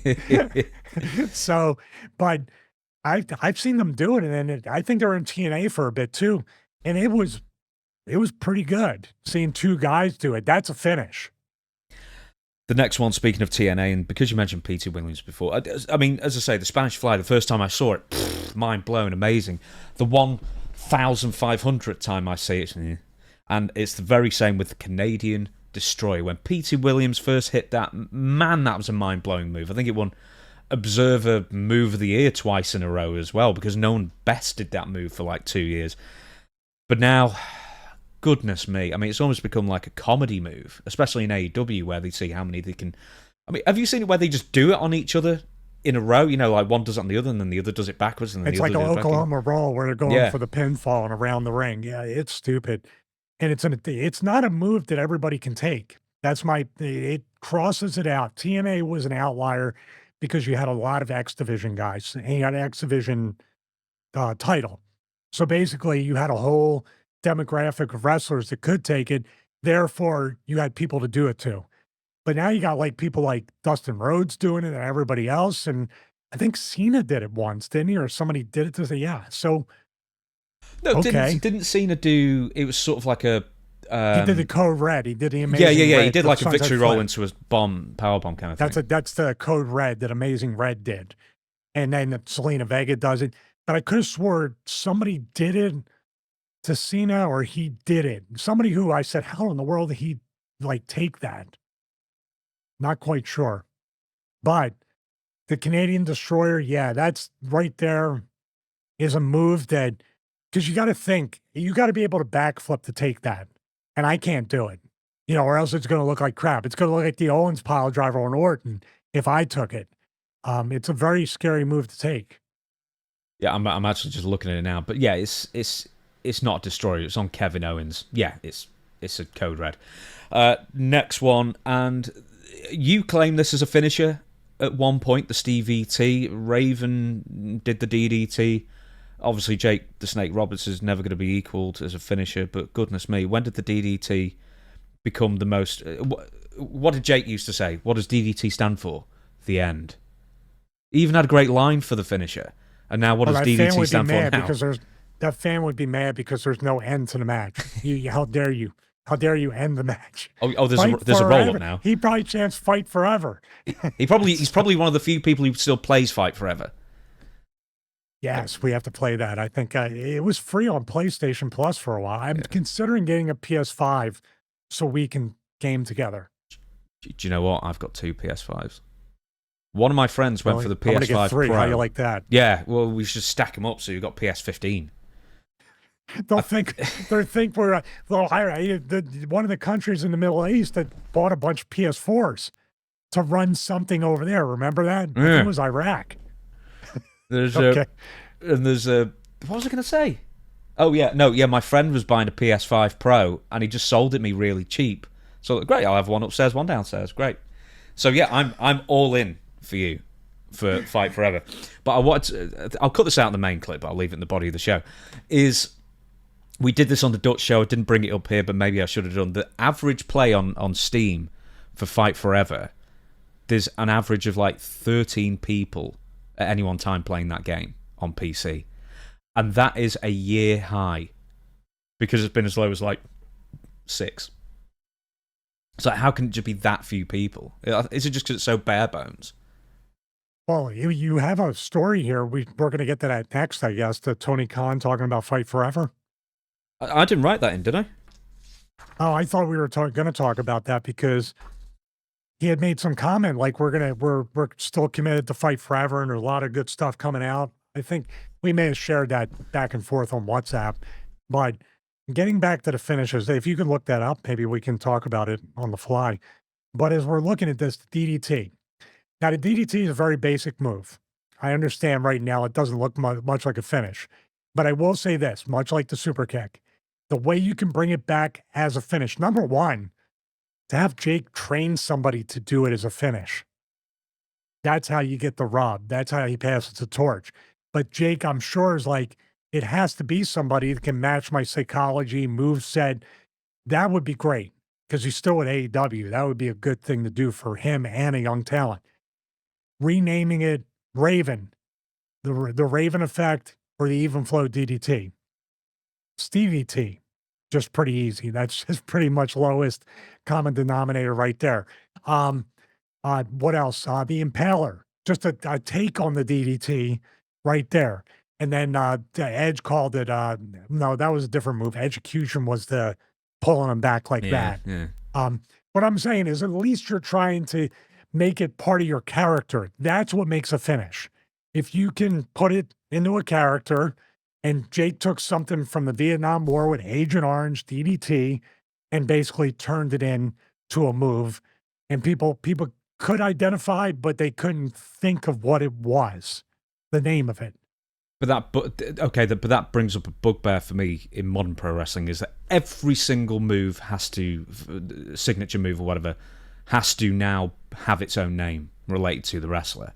And that really annoys me because I can't remember the names of every single move. I know what the move is, and I could describe it from, the original technical name it has, I guess, or the first name it was given. But I don't like, let's say it's a bog standard suplex and it's the Hergen because it's, with a Swedish wrestler or something like that. And now you've got to call it that forever. You get what I'm saying. Can you do some more of the Muppet Swedish Chef for me right now? Bobby Beaker. Bobby Beaker. I was going to try and do Beaker, but I can't remember his damn noise. Yeah, you got it. There you go. You can do both. My wife's trying to get me to watch Muppets Christmas Theater. Carol, my wife's trying to get me to watch Muppets Christmas Carol again. Every single year. We started watching, there's actually something on Prime of the story of how Charles Dickens created A Christmas Carol. It's on there. It's pretty good. Getting back to the DDT right here. I know you're saying about naming all the moves, but let's just name the finish according to the character, and let's separate the finishes so not a million people are doing them. That would be a great start.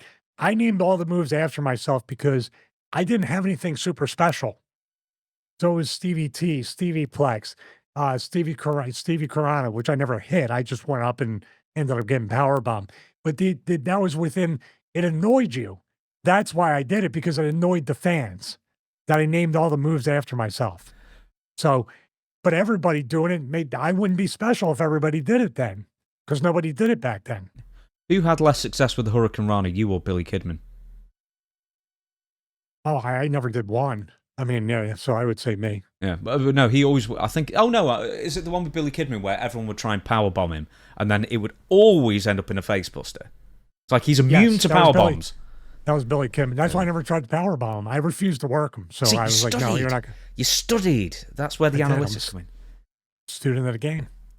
Okay, the next one on the list that I compiled of a sort of prostituted, no longer finishers, overused kind of things is the spear. Is that something you agree with? Because I think with the spear, it very much depends on the legitimacy of the people using it. Yeah, I would agree with that 100%. I know I would give it Goldberg, Edge, and Roman Reigns. Rhino. And that's it. No, Rhino. I'd say Edge isn't suited for it. I'd say Edge isn't suited for the spear. Well, he built it up more like a finish and had more success, and he's been more known for it. I'm going from casual fans. You think about Rhino. You know what's funny about the Rhino thing? When you said spear, I don't think about Rhino, but when you say gore, it's a completely different class. See, that's the example I'm talking about. But I'm just giving like different things. If anything, I would have stopped. I think Edge was still doing the spear when Goldberg came in. I don't know when he left with injuries and then came back, but he was somewhere in there during that. Now you got Jey Uso doing the spear within the vein of working somebody within the bloodline, but still, his finish is a splash, a super kick. These are the things of a smaller guy.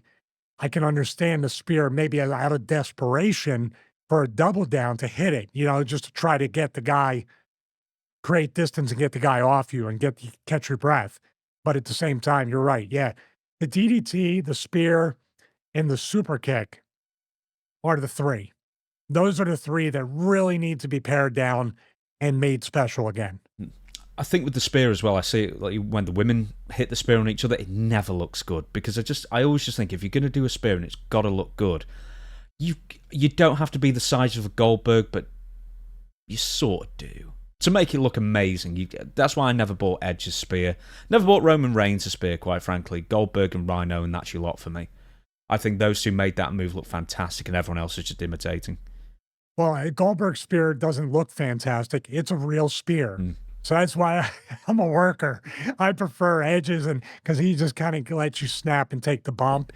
Goldberg says you're laying there already half knocked down, and going, "Did the spear happen?" And Goldberg's next to you, knocked out because he planted his head right into the mat. See, yeah, well, hey, as a fan, all I can say is Goldberg and Rhino for me.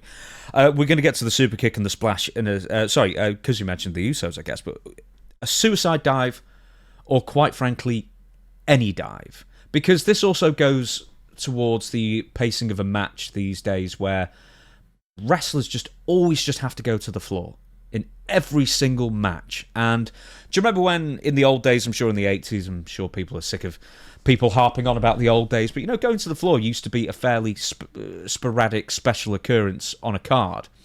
And now there isn't a match that doesn't go to the floor every single time. This goes to the psychology of the professional wrestling card, the whole show. This is what you're saying, the variety show. In other words, we give them the Lion Tamer in match 1. What's the main event going to be in the circus? So that's my point. How can we make each match special, stand out? The talents get featured in their own way, whether it's an action-packed match, a storyline, a blood feud, a title match. Right there, we have 4 different types of matches without introducing no punches before the 4th match or no punches before intermission. And then the second half is when you get your blood feuds and storylines. The first half can warm them up, not just the first match. No outside until this one match, which is a hardcore match, falls count anywhere, whatever it might be. Make the stipulation and the guardrails of that match go within that. And then that match will not have your chain wrestling, will not have your high flying, will not have maybe it'll have a dive to the outside because this falls count anywhere. So then we have to figure out, where do we not put it somewhere else? Then, of course, what you do at a wrestling show, and like I said, I want to do a dedicated video maybe during the Christmas break or something and put that up about how a wrestling show should be booked. But really, you work a wrestling show much like you work a wrestling match, from the finish backwards. The most important stuff that people are going to be left with, and then backwards to the beginning. That's the way you do it. Yeah, on the outside, going on the outside, throwing too many punches, brawling, and other stuff are all lazy ways to be more uncreative in the match. I don't have anything good. We can't tell a story. Let's just go outside and get a pop. Not let's let the people try to figure. In some matches, James, they panic and they start doing that on the fly because the fans aren't popping. That's famous last words of any wrestler. They weren't popping, so now you're going to do stuff that's going to get somebody hurt. Has anyone had a finisher where they've dove onto the outside and then thrown them back in and won? Apart from the Berserker, who would just throw the opponents on the outside and then get a count-out win. That's an excellent question and an excellent idea. Can you imagine if somebody, no dives, and the one person, say Penta, dove on somebody, they took a bump, rolled them back in the ring, hooked the leg, 1, 2, 3. I guarantee you people would be talking about that. People might say, well, what was that? He can do so much more. But now you've eliminated most of the dives outside of maybe a brawl where it's a pull apart and they're diving on everybody. But you're right about the dives. Dude, I've been in that spot, and that's where I give Disco credit. He's like, why would I stand there and just wait for somebody to dive on me? I'm walking away. Because that's what you would do. Mm-hmm. It's such the timing, once again, internal clock. You got to keep your back turned and then turn around and get dove on. And that person has to dive, maybe try to dive right before you turn around. And then you got a group of people all doing this, dancing around in a scrum to wait to get dived on. It just hurts the business. So I think we need to keep this one short, the super kick. We've talked about the super kick a few times in the show already. While we're here, do you want to bring that picture up that somehow you created for a thumbnail of me and my good buddy? Oh, Shawn Michaels. How did you make that?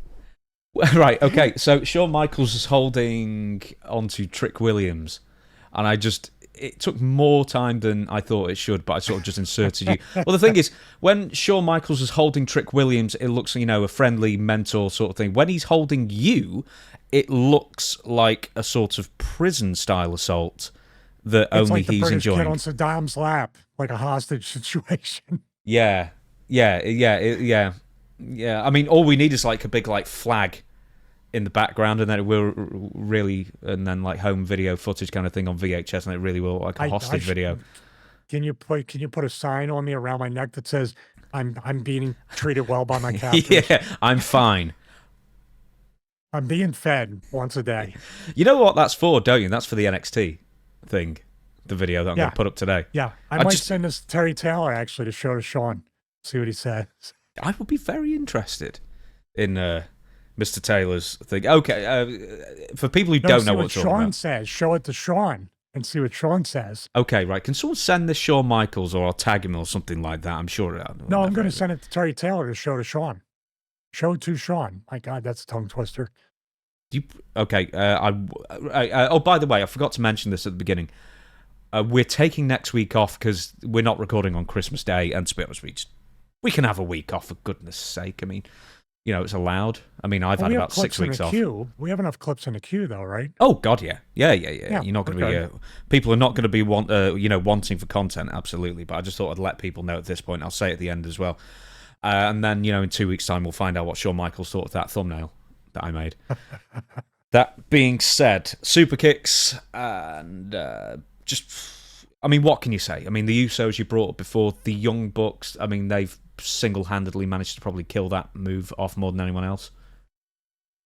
Yeah, I mean, there's nothing to be said for that. So it's what it is. I mean, you can put your spin on it.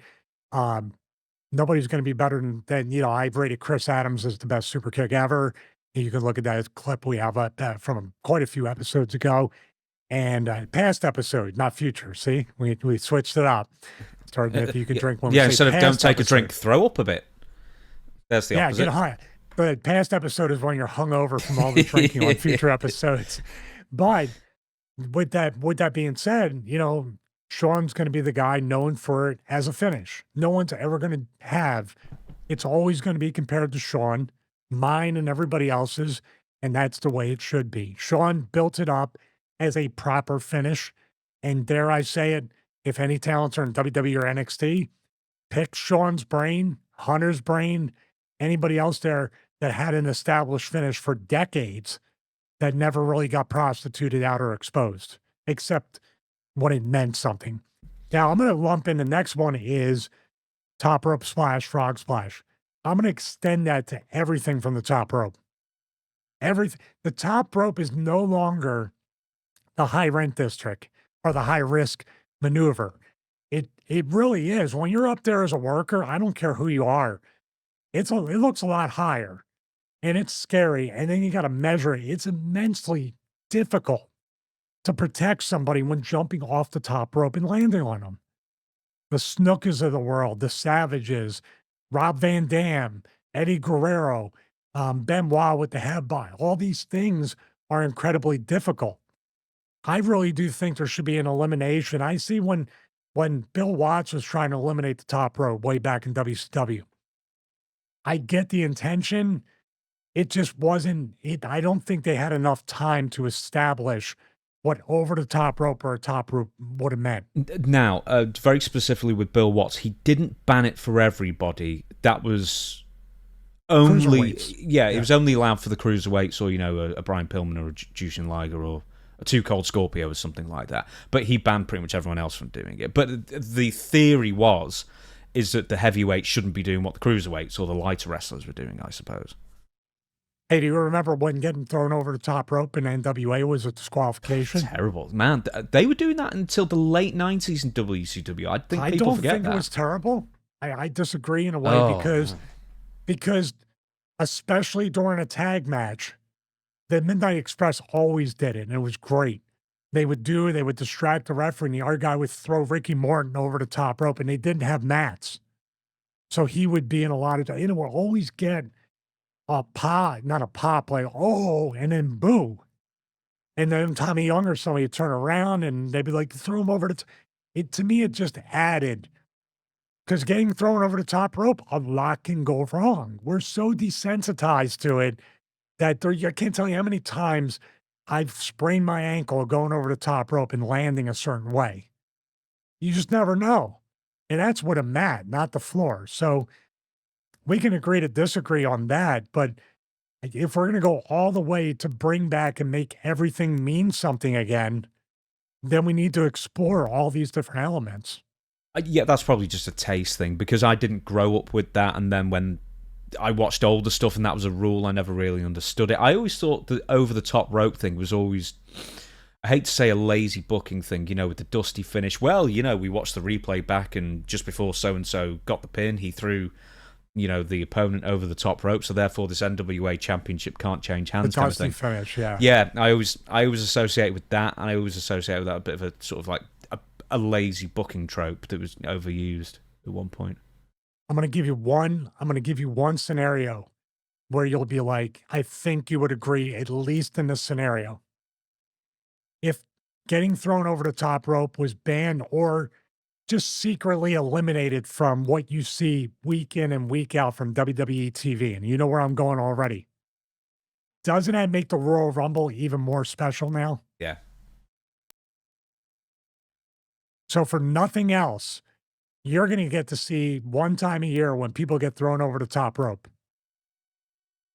This next one you already alluded to earlier in the episode, and it was this might be the quintessential one, the sleeper. I mean, it was Roddy Piper's finisher, it was Adrian Adonis's finisher, Goodnight Irene, other people's finishers in the olden days, and Brutus Beefcake, in fact. And then all of a sudden it went from finisher that ended a match, put the person to sleep, to a crutch to pad out a match and get their wind back. It became, in quotation marks, a rest hold.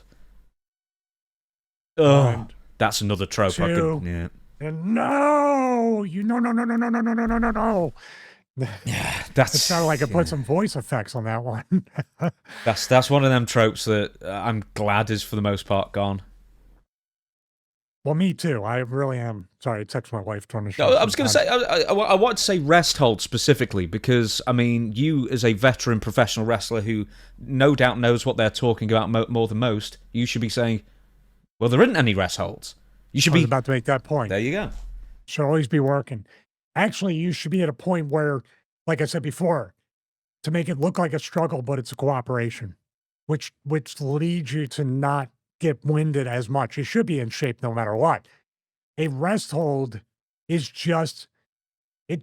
The definition of a rest hold has been bastardized to actually rest. A rest hold is to lower the gears of the match during the heat, more specifically, in order to bring the crowd down. Yeah, you're giving the audience a rest. Yes. Yeah. Absolutely. That's 100%. They need to catch their breath, digest it, and also now we have the roller coaster ride. We have the gears. In other words, this has been my thing too. Let's talk about tropes. The trope that the shine, the heat, and the comeback are all the same gear, the same speed, the same pace. Why would you cheer for a babyface to come back for the most action-packed, high-paced portion segment of the match if the heel is doing just as many cool things during the heat and you just did a ton of stuff during the shine? Terry Taylor, I said the name before. Best piece of advice for any babyface out there. And the babyface cockiness will come out in every single babyface, including myself at one point. Babyface shine, big waste of time. You know why? The heat and the comeback and the finish, well, except for that one person who doesn't want finishes, the heat, the comeback, and the finish are the most important parts of the match. If you don't have the heat, how are you going to have a comeback? You can eliminate the shine creatively too, and the match will still be a full match. With the sleeper, it's almost come full circle. There's one of the few moves that somehow has come full circle where all of a sudden now it's a finisher again. I think John Moxley uses it. I suspect a couple of other people use it as well as a genuine finish because if nothing else, it's a legitimate fight finishing move that you can't deny. aside from the fact that there's been 30 years of pro wrestling in between where not a single person's ever been put to sleep with a finisher. I like to credit Taz to a point for trying to bring a version of the sleeper back. I can never pronounce the real name. Taz mission. Yeah, Kata Hajime. There you go. Well done. Like, you know, and then there was the argument of whether it was a choke or not, which they dropped immediately, for whatever reason. Isn't a sleeper technically a choke, even though it's a carotid artery? You got him there. Yeah. So tell me, yeah. What's the difference between a sleeper and a rear naked choke? I never got that one. I would say, you know what? Maybe a rear naked choke is when you fall back with the guy. A sleeper is leaning in.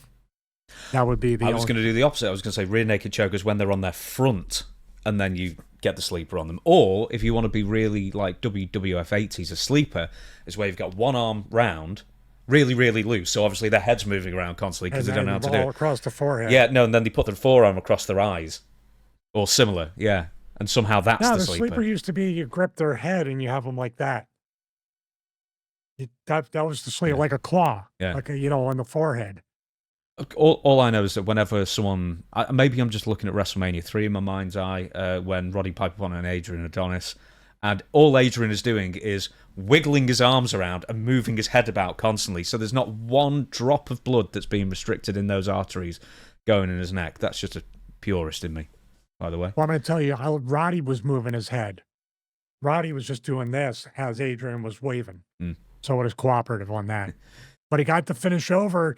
Biggest WrestleMania in a way in history that people remember, and a sleeper hold was a finish. That was also made sense because of what? Shaved the head. Yeah. He had to be asleep for that. So it was a perfect storm of Goodnight Irene versus Piper Sleeper. If you put the other person to sleep, they are helpless and you can shave their head. It was beautiful. And then, here's the good thing about Sleeper as a finisher. Then afterwards, you get the post-match thing of waking them up and rub, like that. And then, the head shaved or whatever. I mean, that was probably going on aeroplanes in the 80s and 90s anyway. Except with the Sleeper, there was, They LCR. had something else. They were, yeah. Oh, dear. Anyway, can you think of any other moves, finishers and now just transitional that you want to bring up? I think a lot of submissions in general. Figure 4, we're going to talk about the Sharpshooter with The Rock and Bret Hart. Most of them are transitions. There's not a true. Gunther brought the sleeper back too, right? We left him out. A lot of submissions are just like you said. They're like rest holds, where everybody can catch their breath, do whatever. And that's the other thing about submissions too. Being say figure 4, or even Boston Crab. Texas Cloverleaf, Sharpshooter, they put an immense amount of pressure where you should be limping for the rest of the match or your back should be completely out. And it seems like everybody just forgets about it. That's why they were finishes back then, because you literally had to grab your knee or your back or something and you couldn't get up after being in it. So I think any submission has just, except for the Vader one on that guy. The front face lock, that was a finish. For the Patreon subscribers, that's actually something that you'd want to sign up for, not just me talking about, gym mats. Right then, since you so deftly segued into submissions and finishes that don't mean anything anymore, for the best part, I don't remember The Rock ever actually tapping anyone out to a sharpshooter. Am I crazy there, or do you remember? No, I don't remember it either. Well, we're going to be talking about The Rock's Sharpshooter, and then we're going to juxtapose it with Bret Hart's Sharpshooter. I would say what went wrong with the Sharpshooter, but apparently Stevie teed me up beforehand and said that he's going to surprise me with some of his opinions. So over to you, Stevie. What went something with the Sharpshooter?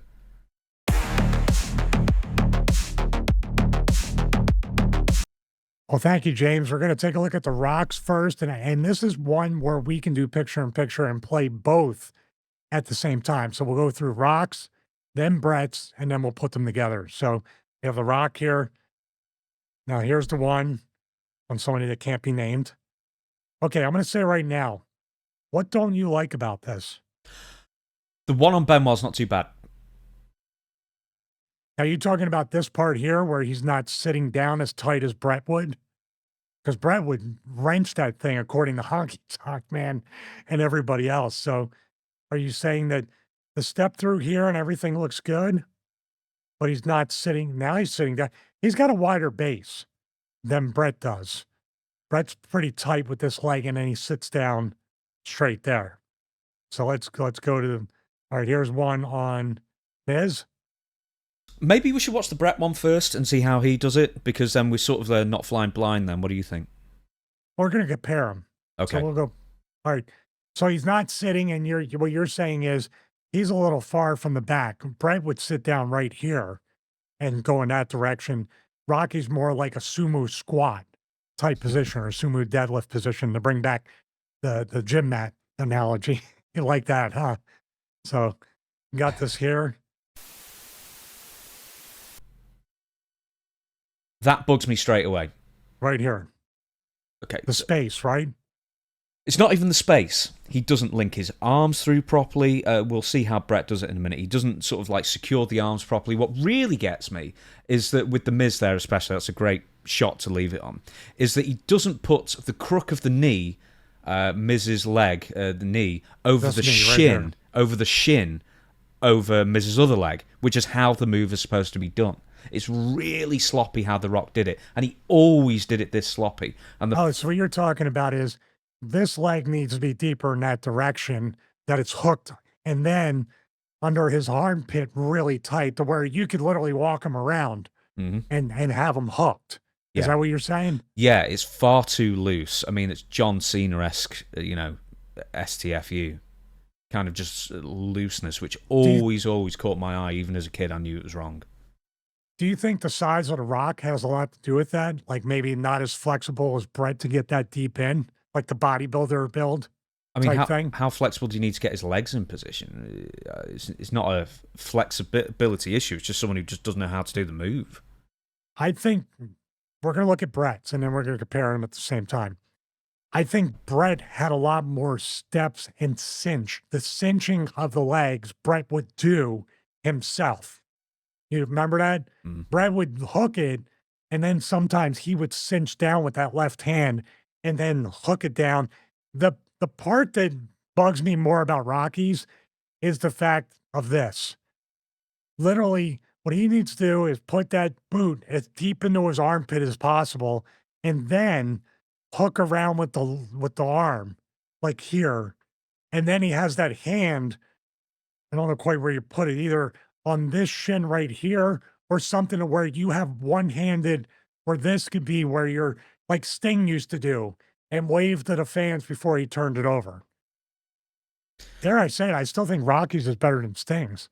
Oh, I like Sting's better.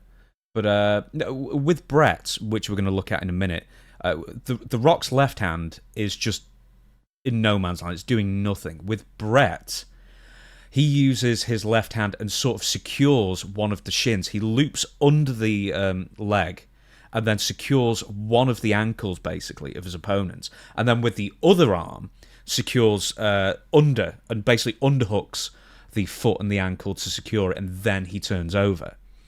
Which so he's deeper under his armpit with this leg right here is way deeper under the armpit. This here, that's what I was saying. Brett cinches down with that left hand to get a tight hook in the it's a clover leaf basically in a way with the figure four. Basically he's figure four in the legs, but he's using that left hand to make sure, like you're saying, there's no space like here or here at all. Can you bring up Brett's video now? Because there's a few things. I also want to compare the opponents as well and how they react. All right, so here we go. They're both going at the same time, hooking around. And you're saying right here, I'm going to back up Rocky, actually go to this take. So here we go. We're right at almost the same frame, right? So you're talking about Brett now. See, what throws me off is Brett throws the left leg in. Rocky's using the right leg. So they're opposite on that. But here, Brett has his arm in there, which is what you're talking about, as he's pushing down on that ankle. And Rocky's just loose here. And even this arm isn't really cinching anything in. He's just basically counting on this part right here, the toe to be hooked under his armpit. Is that what you're seeing with that? Yeah, absolutely. With Brett, I mean, he's applying. Okay, sharpshooter is very, very hard to get onto somebody. It's not impossible, but in a real fight, it's very, very hard to do. But I always appreciate, as a purist of, if a submission is going to be put on, for God's sake, just do it like you would do it in a real fight, if possible. Or, at least make sure that the logic is there as much as it can be. And keep in mind that Brett's in his 50s, so it's not like strength or flexibility. It's just good technique. There's another word that I'm thinking about as we look at this. So Chris, keep it up there on the freeze frame. Brett is going to have more torque because look at his toe pointed out that way, leg pointed out that way. Rocky's very shallow with this. In other words, the turn for him is going to be less pronounced. Brett is literally going to do that where Rocky just has, whichever way he's going to go, let's just say this, a shorter torque around to go into the twist. So as we go, boom, how do you like that for synchronicity? That's the difference. Brett it's a real sharpshooter. Like, look at the torque down here. Rocky's sitting, but most of the pressure's on the legs. You can see exactly when Honky Tonk Man talked, like he cinched that thing up. Look at the difference. Now, dare I say it, this is where, in some ways, I like Rocky's better because of the facial expressions, because of the intensity. Brett kind of had it, but Brett also, he was the excellence execution. It didn't require a whole lot of emotion in that. So this is where I look at this and say, by the way, The Miz is a champ for taking it from both guys. So good stuff. But what we have here, this looks hooked okay, but I give you the advantage here on Brett because it looks like a real hold that Miz is not going to be able to get out of if he doesn't want to. But also, this move isn't supposed to, in theory, only attack the small of the back. It's supposed to hurt the legs as well, to a point, I guess. And there's no way, with The Rock doing it, would that hurt the legs. I mean, I know you can't really see it on this picture-in-picture, but further on, and I've got a lot of things to bring up and ask you about, the angle, or the degree of angle in between the leg torque of The Miz when Brett's doing it, which is, far more of a tighter angle, and then when The Rock does it. And like when The Rock does it, it's like a right angle, the knee. I mean, it couldn't possibly hurt anyone. All right, I'm going to show you. I'm going to see if there's okay, right here. By the way, I showed a quick thing. Miz tapping out to Brett, but not tapping out to Rocky. So there you go. No, I'm just saying. Okay, so this here, I don't have it on Brett in this particular camera angle, but I'm showing the different camera angle. Rocky's hand is on his own thigh. Rocky, this is where I know Rocky doesn't have a tight enough sharpshooter. Look, he's got to hold Miz's knee in order to keep Miz from slipping out. So in other words, Brett could probably have one hand in the air on this, and Miz isn't going anywhere. Rocky, look, there's even space here. There's space there. He's got it tight there, but he's got to hold this because this entire space right here, he's slipping out as a sharpshooter. So I do give you that. So we're going to go here. This is, dude, if you haven't seen this, I know you've seen it, but if people haven't seen Ric Flair versus Bret Hart, where Bret won the world title for the first time in Saskatchewan, I believe, or Saskatoon, sorry. What an amazing match. So let's go to the next one. Him on Goldberg. There's there's actually another thing with the sharpshooters as well that I want to talk about the opponents. So it's really pronounced the further on The Rock gets in his career when he puts on the sharpshooter as well. All right, can you play this one? All right. Here's the difference right here. I don't know what that, you're starting to convince me. I want my truck. You see, if I say stuff bad about The Rock, I'm not going to get the pickup truck. He wished me a speedy recovery. The truck hasn't showed up yet. And it's not going to if we keep going in this direction. But I will say this, like Brett has a little bit of space here, but this is the big difference. This is why I love Brett, because Brett leaves nothing to chance. He's he dissects the entire move. Hand here to make sure the foot doesn't go away. Hooking here, which you can see is going to tuck it in. Rocky's got this here, but dare I say it, Rocky's more of looking at the fans and being a showman type of thing. You know, screw you, he's the heel in this, so it makes sense.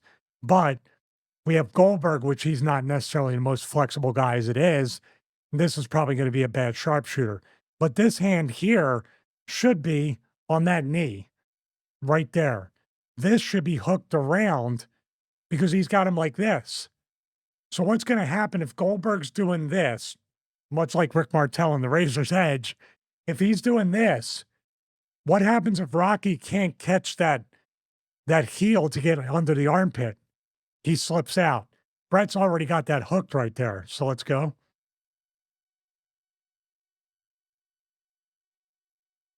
All right, so dare I say it, Rocky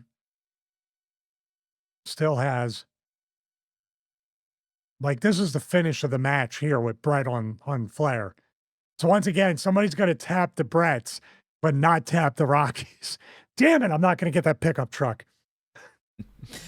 Play the Rock one a bit further on. I mean, okay, at no point there he Goldberg, he could not, like, I'm going to bring it back to he could not be in any pain whatsoever in that position.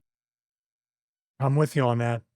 And here's the thing, right? So I wanted to bring this as well. I know this is something that's always bugged me. I don't think you've ever paid attention to it, Stevie, until I brought it to your attention today. The thing I find with the Rocks as well, apart from the fact that no one taps out and the fact that it's far more loose and the technique just isn't there, it's just he's seen it and then he's had a go, is that the opponent ends up doing far more work. It's always that mid-match spot where, you know, am I going to reach for the ropes kind of thing, which I hate anyway. I mean, if it's a submission on properly, I mean, you should tap. It's as simple as that. Or, you know, it's a tap or snap kind of affair if it's done properly. But it sort of promotes, and here's a perfect example with Brock Lesnar, it promotes the opponent to, for whatever reason, post up to make it look better. That's how bad it is.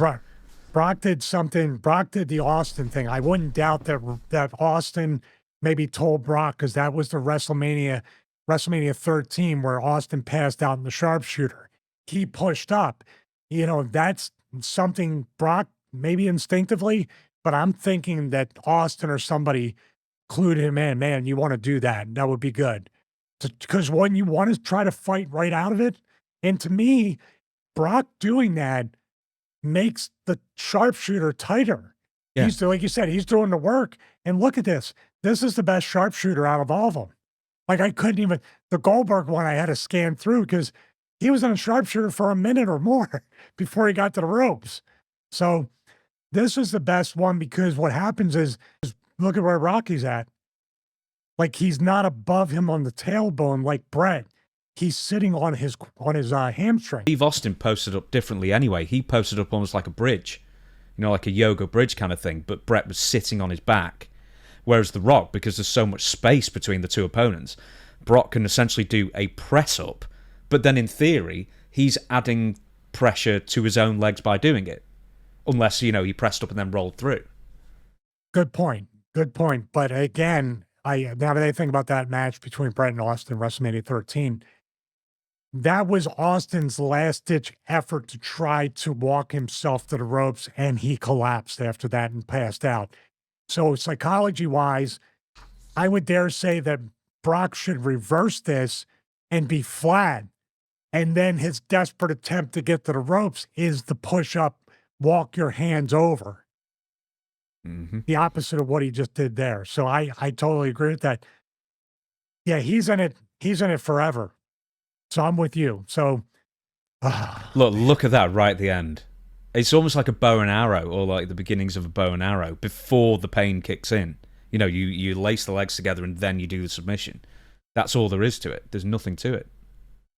Yeah. So I really do want to thank you, James, for costing me a brand new pickup truck that The Rock delivers to everybody. And now that I said this, you're right. Brett has a better sharpshooter. This one more thing. You, sir, are the winner. You are a winner. Thank you very much. What game much. is that from? I forget. What's that? You, sir, are a winner. You are a winner. A winner is you. Winner is you. Yeah, That's the one. There's one more thing that so The Rock's Sharpshooter promotes one more thing that's one more trope that has always bugged me as a fan, and I don't know what you think about it. Maybe you've even done it in matches. You're in a submission, and because we've there's a camera there, you want to get your camera time and you want to drag this out for as long as possible. Instead of tapping out, you do this. You're thinking about tapping out. You're at 40%, 60%, 80%, and it's sort of like, like almost a power bar. And it's, finally 100%, and then you tap. Man, that bugs me. I have absolutely done this. That's how you've done it. Oh, no, I don't. I'd stop myself. And then I go, geez. Tell you what, though, the fans fall for it every time. Man. Hey. 60% of the time, it works every time. So I got to sing Chris the clip. I did it with Val Venus. He hooked me in like a reverse figure four where I'm on my stomach and he's hooking. And I did that exact thing of, dude, it couldn't have worked out better. I was literally reaching and my fingertips were brushing the rope. And the funny thing was, I held Victoria and we did the old duck and she punched me instead of punching Val. He hit me with the move, and then he put me in the thing. And Victoria, they got a camera shot of me trying to reach for the ropes, and Victoria chastising her fist for punching me with her back to me. Wrestling, as John Lovitz would say, wrestling. Is that just me pulling out all the pop culture catchphrases? Is that just me being nitpicky? Well, my ego says yes, but the truth is you're right. It's just one of those things that's always... Just as a fan, I was just like... Because I watched a lot of UFC at the time, in the 2000s, at the same time as wrestling. And then I started watching more UFC and less wrestling, and then you sort of flip-flop between the two. And that one always got me, where you drag it out for a minute. Not you personally, but, I don't mind the thing where where you're reaching for the ropes, and then you can't reach for the ropes, and then you tap. That makes sense. But it's the sort of like the internal battle of, will this hand let me down? And then cost me this match? Yes, it will. It's like the Army of Darkness, where the hand's attacking or the hand's going to tap for you. No, I knew that much to reach for the ropes first, and then, well, I couldn't reach there, but still, like in a real fight, it's not like it's, like someone's hooking you and trying to choke you out, and you're like asking the people in the bar, help me, I need help. But it would be cool if they started stomping in the bar. Clapping hands. Yeah. Or maybe fight forever chance. And then when you get choked out, that dude comes from behind the bar and says, no, there's no finishes. No, you can't have a finish. Keep fighting. You threw him over the table, so therefore you're disqualified. That's a good, you know what? Actually, we should do an episode of how pro wrestling would translate into reality. Spots in pro wrestling. Like every time you come into the room, you have to have your music play. Oh, chop battle. Start off with the chop battle or the fight forever. Fighting spirit. Yeah, fighting spirit thing, yeah. Because you mentioned fight forever, funnily enough, right, this is actually where we were going to end the episode, but I don't know if we edited this out or kept it in. Stevie said, no, there's one more thing we should mention. Tony Khan confirming the future updates of AEW Fight Forever. So do you want me to give you the quote? Yes, please. Very good. You said you knew the dude who interviewed him, Mr. Rightway. Yeah, Stephen Wright. Stephen Wright is the guy I used to do some tech stuff with back in the day when I had the T4 show tech channel. He's a good dude. He's a gamer. He's a tech guy. He's a photographer. He did some stuff for TNA when I was there. I remember, dude, Matt Morgan, I was on his back and we came up, let's do that Mankind Big Show spot where he fell back into the thumbtacks. Not when you weigh 199 pounds and he's 320. Dude, I was throwing up in the thing and had thumbtacks like on my back. And I remember Steve coming in just saying, hey, are you okay? And I'm like, blah, blah, yeah, I'm fine. In the old shower near the production office. I'm going to upset you now. I've known for a while. The Mankind Big Show thing was in the chairs. It was the Mankind Undertaker that was in the thumbtacks. I'm sorry, I'd have to. So I couldn't even get that right. I'm sorry. I just had to. Anyway, Mr. Rightway was interviewing Tony Khan briefly, and he was asking about the Future of Fight Forever. This is from WrestleZone, so I might as well just read it. And if we would see additional console releases in the future, Khan gave a very surprising answer. I think it was a great experience for us, which is surprising enough, losing 30 million or whatever it is with the development, Tony Khan said. And now it's going to be something for AEW is a multimedia conglomerate, a worldwide corporation. Definitely it was a great first entry with AEW Fight Forever, and people can still play AEW Fight Forever all over the world, but they don't, because I'll get to the rest of the quote in a second. An average of 13 people at any one time on PC are playing it, and that is a 1 year high.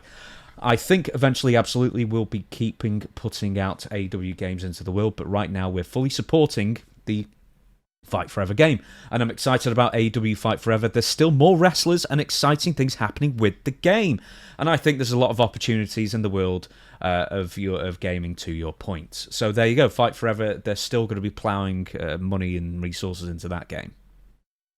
Well, I know one wrestler that's not going to be in the game or not be asked to be in the game. The person who's about to comment about AEW Fight Forever.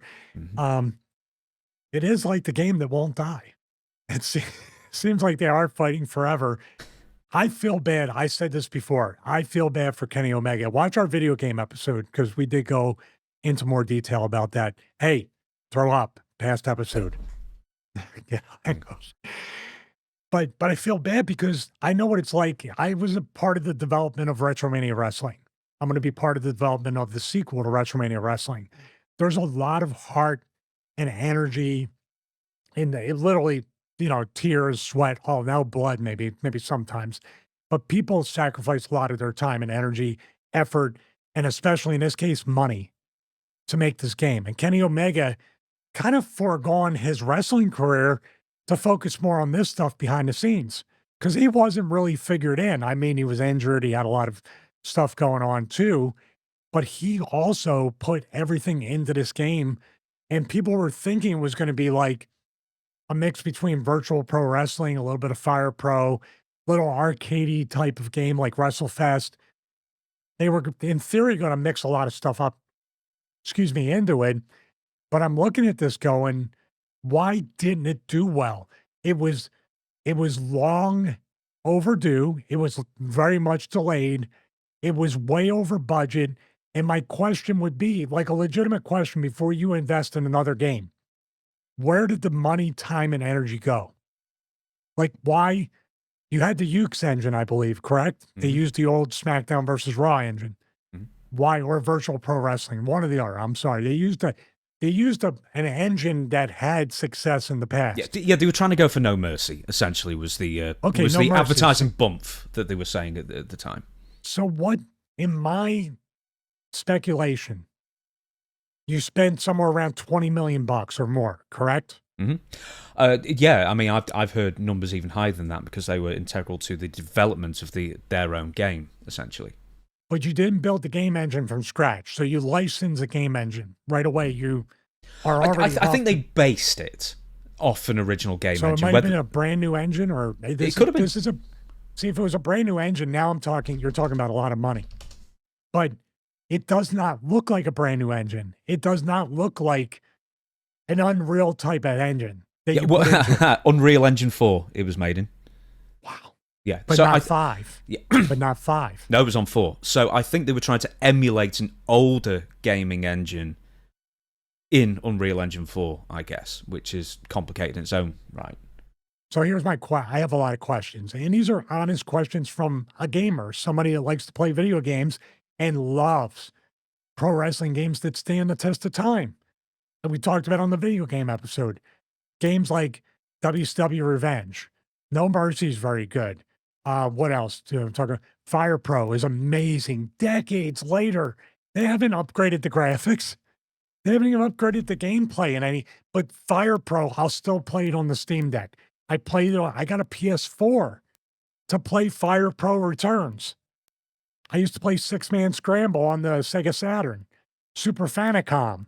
They used to have how can that game, like I said, it might not have the graphics of WWE 2K, but it has heart and soul. And dare I say it, fighting spirit. So you have games like that. You have games like, what are the other ones? SmackDown versus Raw are very good, although it became long in the tooth. Why can't you recapture that and you're spending $20 million or more on a game that is full of glitches. And see, that's the thing. If a game is so delayed and over budget, where did the money go if it did not fix the glitches? And then you spend money being, in my estimation, being petty, taking CM Punk off the cover, off the game. You had to start over a little bit off of that. Why would you do that? You know, he's gone. But guess what? There's probably a bunch of people that would buy the game because Punk is in it, especially after Brawl Out. So you shot yourself in the foot and cost yourself money by just being petty that way. Yeah, he was only gone for like 2 weeks, keep in mind. This was around the same drama of debuting Collision. And then he said he wasn't going to be there, and then he was So like he a week took him out of later. the game, and then he came back. Yes. Yeah, I have no answers. I have no answers. Be committed to the game. But also there comes a certain point of, why aren't you fixing what's already, if 13 people at a year-long high are playing the game, there's something wrong with the game. So why are you not trying to fix the game or saying we're cutting our losses and we're putting development into a new game? Yeah, because I mean, it's basically a dead brand. I wouldn't even call the second game Fight Forever. I'd call it something completely different. And do you know the other thing that I maybe it's just me, I always found it really off-putting that they had like 10 different wrestlers on the cover, because that always screams to me a bit budget. You know what I mean? Like with the WWE 2K games, they had Cody Rhodes on the cover. You know, his big face right there. It looks like a big game, and it looks like AAA. Whereas I always thought even the cover just seems a bit budget. And then some of the criticisms that the game received at the time was, lacking in-depth, lacking choice. I think the Road to the Elite was really short, and as you said as well before, there was lots of pauses and crashes during gameplay, especially for the Nintendo Switch version as well. So, I mean, in your opinion, very quickly, what were the issues with the game? Are they all addressable for a second game? Well, I don't know. I mean, I couldn't put my finger on it because we're going to play the game. I played a very limited amount of time with it. I just saw it as, it seemed like a dated game. Now, you could say, well, Fire Pro's dated, No Mercy's dated, WCW versus NWO Yeah, but No Revenge. Mercy's dated because that's 20-odd years old. It was new when it came out, whereas Fire Pro is retro.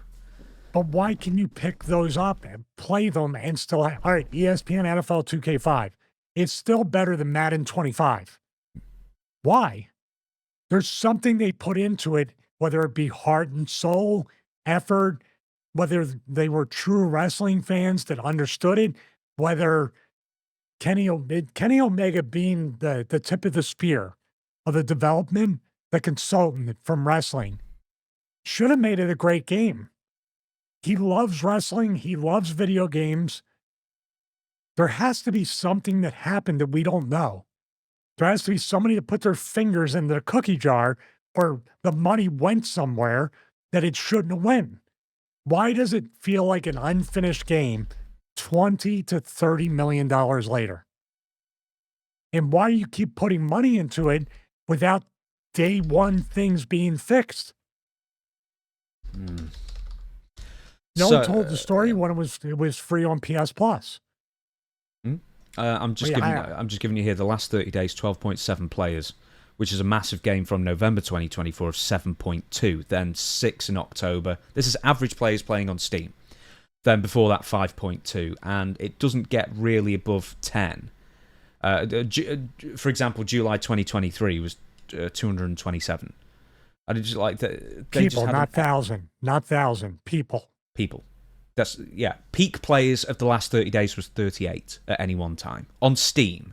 This is, but as I say, as a rolling average, 12.7, which is the highest it's been since December 2023. You know what they could have done, and this would have been even if it was a good game. If they took the ESPN 2K5 like roadmap, Madden was $50, and people were like, "My God, video games were that cheap at one point." That was still a lot of money back then, 2004. 2K came in with an amazing game that just wiped the floor of Madden. Even during the Madden years where Madden was good and made it $20. You would have had the volume. For me, I would have been like $20. I'll pay $20 just to review it and just to talk about it on the show. I'm not going to pay $60 on Steam, which is, if you look on Steam, I don't know if they got a discount or a sale. I was going to buy it. Last time I checked, it was $60 and it had been out for a while. Just looking now. In fact, AEW Fight Forever, it's going to be in pounds, I'm sorry. No, here we go, in dollars. $40 for the bare bones, and then the Elite Edition, $60. Could I give you an example? Fire Pro Wrestling, with every expansion pack and the Fire Promoter mode, which is a really fun game, part of the game. Not visually great, no graph, but it is like booking shows and doing all that. Everything. And this means community creations. You can go on the Steam shop. You can download outfits and new wrestlers. Everything together, $61. The base game, right now, if it's not on sale, $30. Why would I buy that? Okay, here's the last question, then we'll close down the show. Is obviously it's folly to keep pumping money into a game that's dead. You know, it's not all of a sudden going to get amazingly better. But now you've made, you know, in the Unreal Engine 4, you have based, you've based a play engine sort of on the Aki. You'd always say Aki, I would say AKI. You know, from WCW, NWO, Revenge and No Mercy, etc., like that. Do you keep that, or do you throw that all away and try and make a second game, or do you basically shelve the idea of having a game for at least 5 years and try again when Fight Forever is a distant memory? No, I think you have to try, if you have the resources, the money, and you also have the roadmap to really make a good game, you have to do it sooner rather than later, because that will make people forget about this. If you wait another 3 years, it's just going to have more and more stink on it. Now, I'm looking at Unreal Engine 4 because I looked up, does Unreal Engine 4 charge a license fee? AI came back.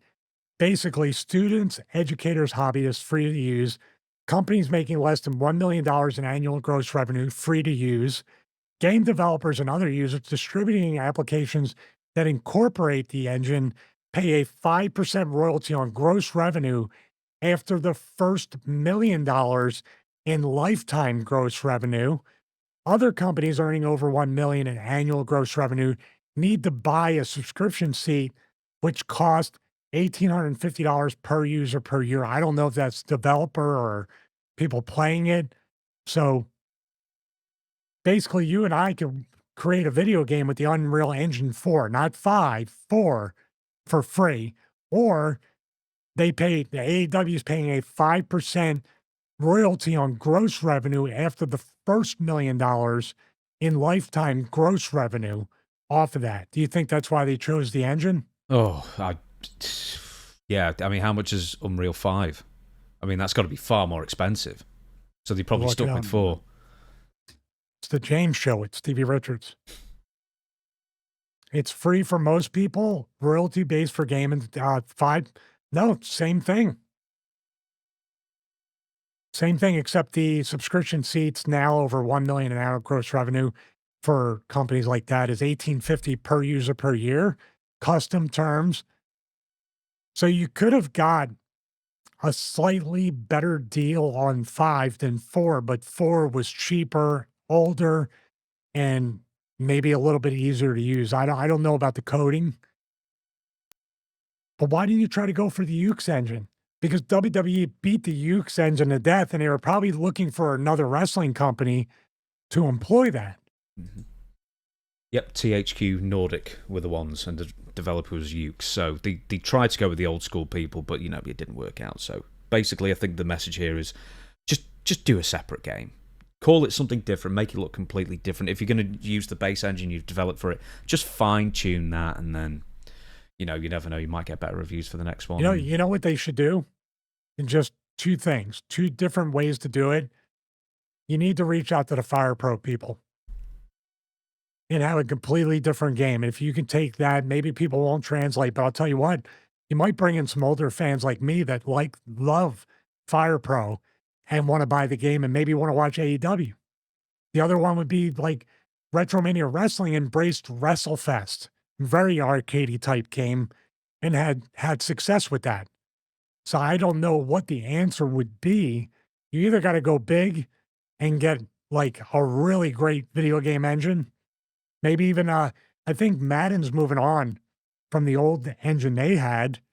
Maybe it's that the physics, tackling physics, the same thing as collision detection. Of course, you're gonna have the same Madden problems with scripted bumps and stuff. But I'm speaking as somebody who's not a game developer but a game lover, and I would love to see them. Dude, if they gave us $20 to $30 million to make a game, you and I can make a better game. Guaranteed. And I do not blame Kenny. One last time, my heart goes out to Kenny Omega because he has a true love and passion for gaming. And that's the guy that's probably more mad than anybody else that this thing keeps like just going downhill.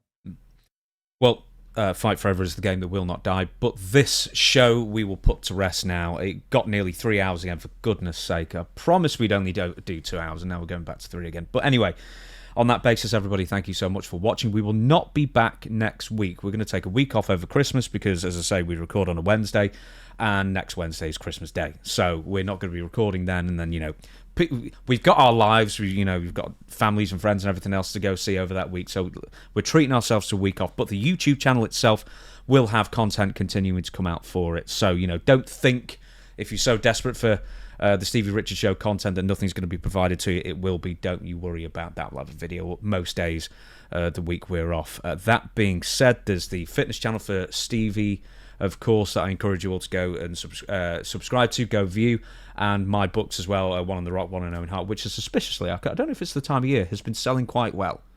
I've not done any promotion of it pretty much other than that, but they've been selling in their droves, comparatively speaking, compared to the rest of the year. It must be something to do with the seasons or something, I don't know.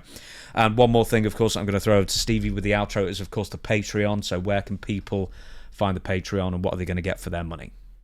Well, thank you very much, James. Congratulations on the surge in the book sales. Hopefully that continues. Want to say, too, I look forward to Christmas Day, texting you and Chris besides Merry Christmas. Also, hey, I have an idea. Hey, I was trying to do this. Hey, I was working on the...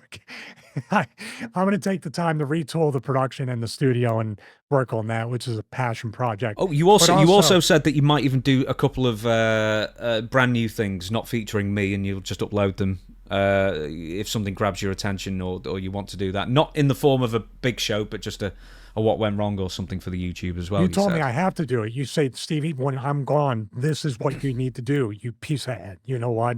And I said, yes, sir. When I'm gone. Makes it seem like when I'm dead. Well, you're talking about shows dying and everything, but... No, I'm talking about that they won't. Fight Forever won't. We won't. But yes, that being said, there might be some exclusives for the YouTube as well, you know, if I crack the whip hard enough. Upon James' orders and direction and demands, I will try to get up clips and may even surprise people with a live show. Who knows? I'm going to try to do whatever I can. Yeah. Future live episode. How's that? Take 2 drinks. But patreon.com/Stevie Richards. Thank you so much to everybody out there. We are trying to provide content almost every day, whether it's watch-alongs. By the way, Christmas Eve, Tijo Khan watch-along on Christmas Eve. Already in the queue.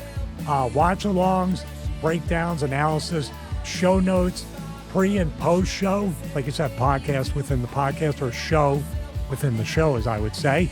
Patreon.com/Stevie Richards. Either $1, thank you, brother, or we have the producer tier, which is the benefits and the perks of all the stuff that I mentioned. Also behind the scenes, roadcaster video testing, production meetings, all that stuff. Check it out, patreon.com/Stevie Richards. Other than that, thank you so much for subscribing. Oh, I can't even say. Thank you so much. I haven't said Philly accent, but now I will. Thank you so much for subscribing to the Stevie Richards Show.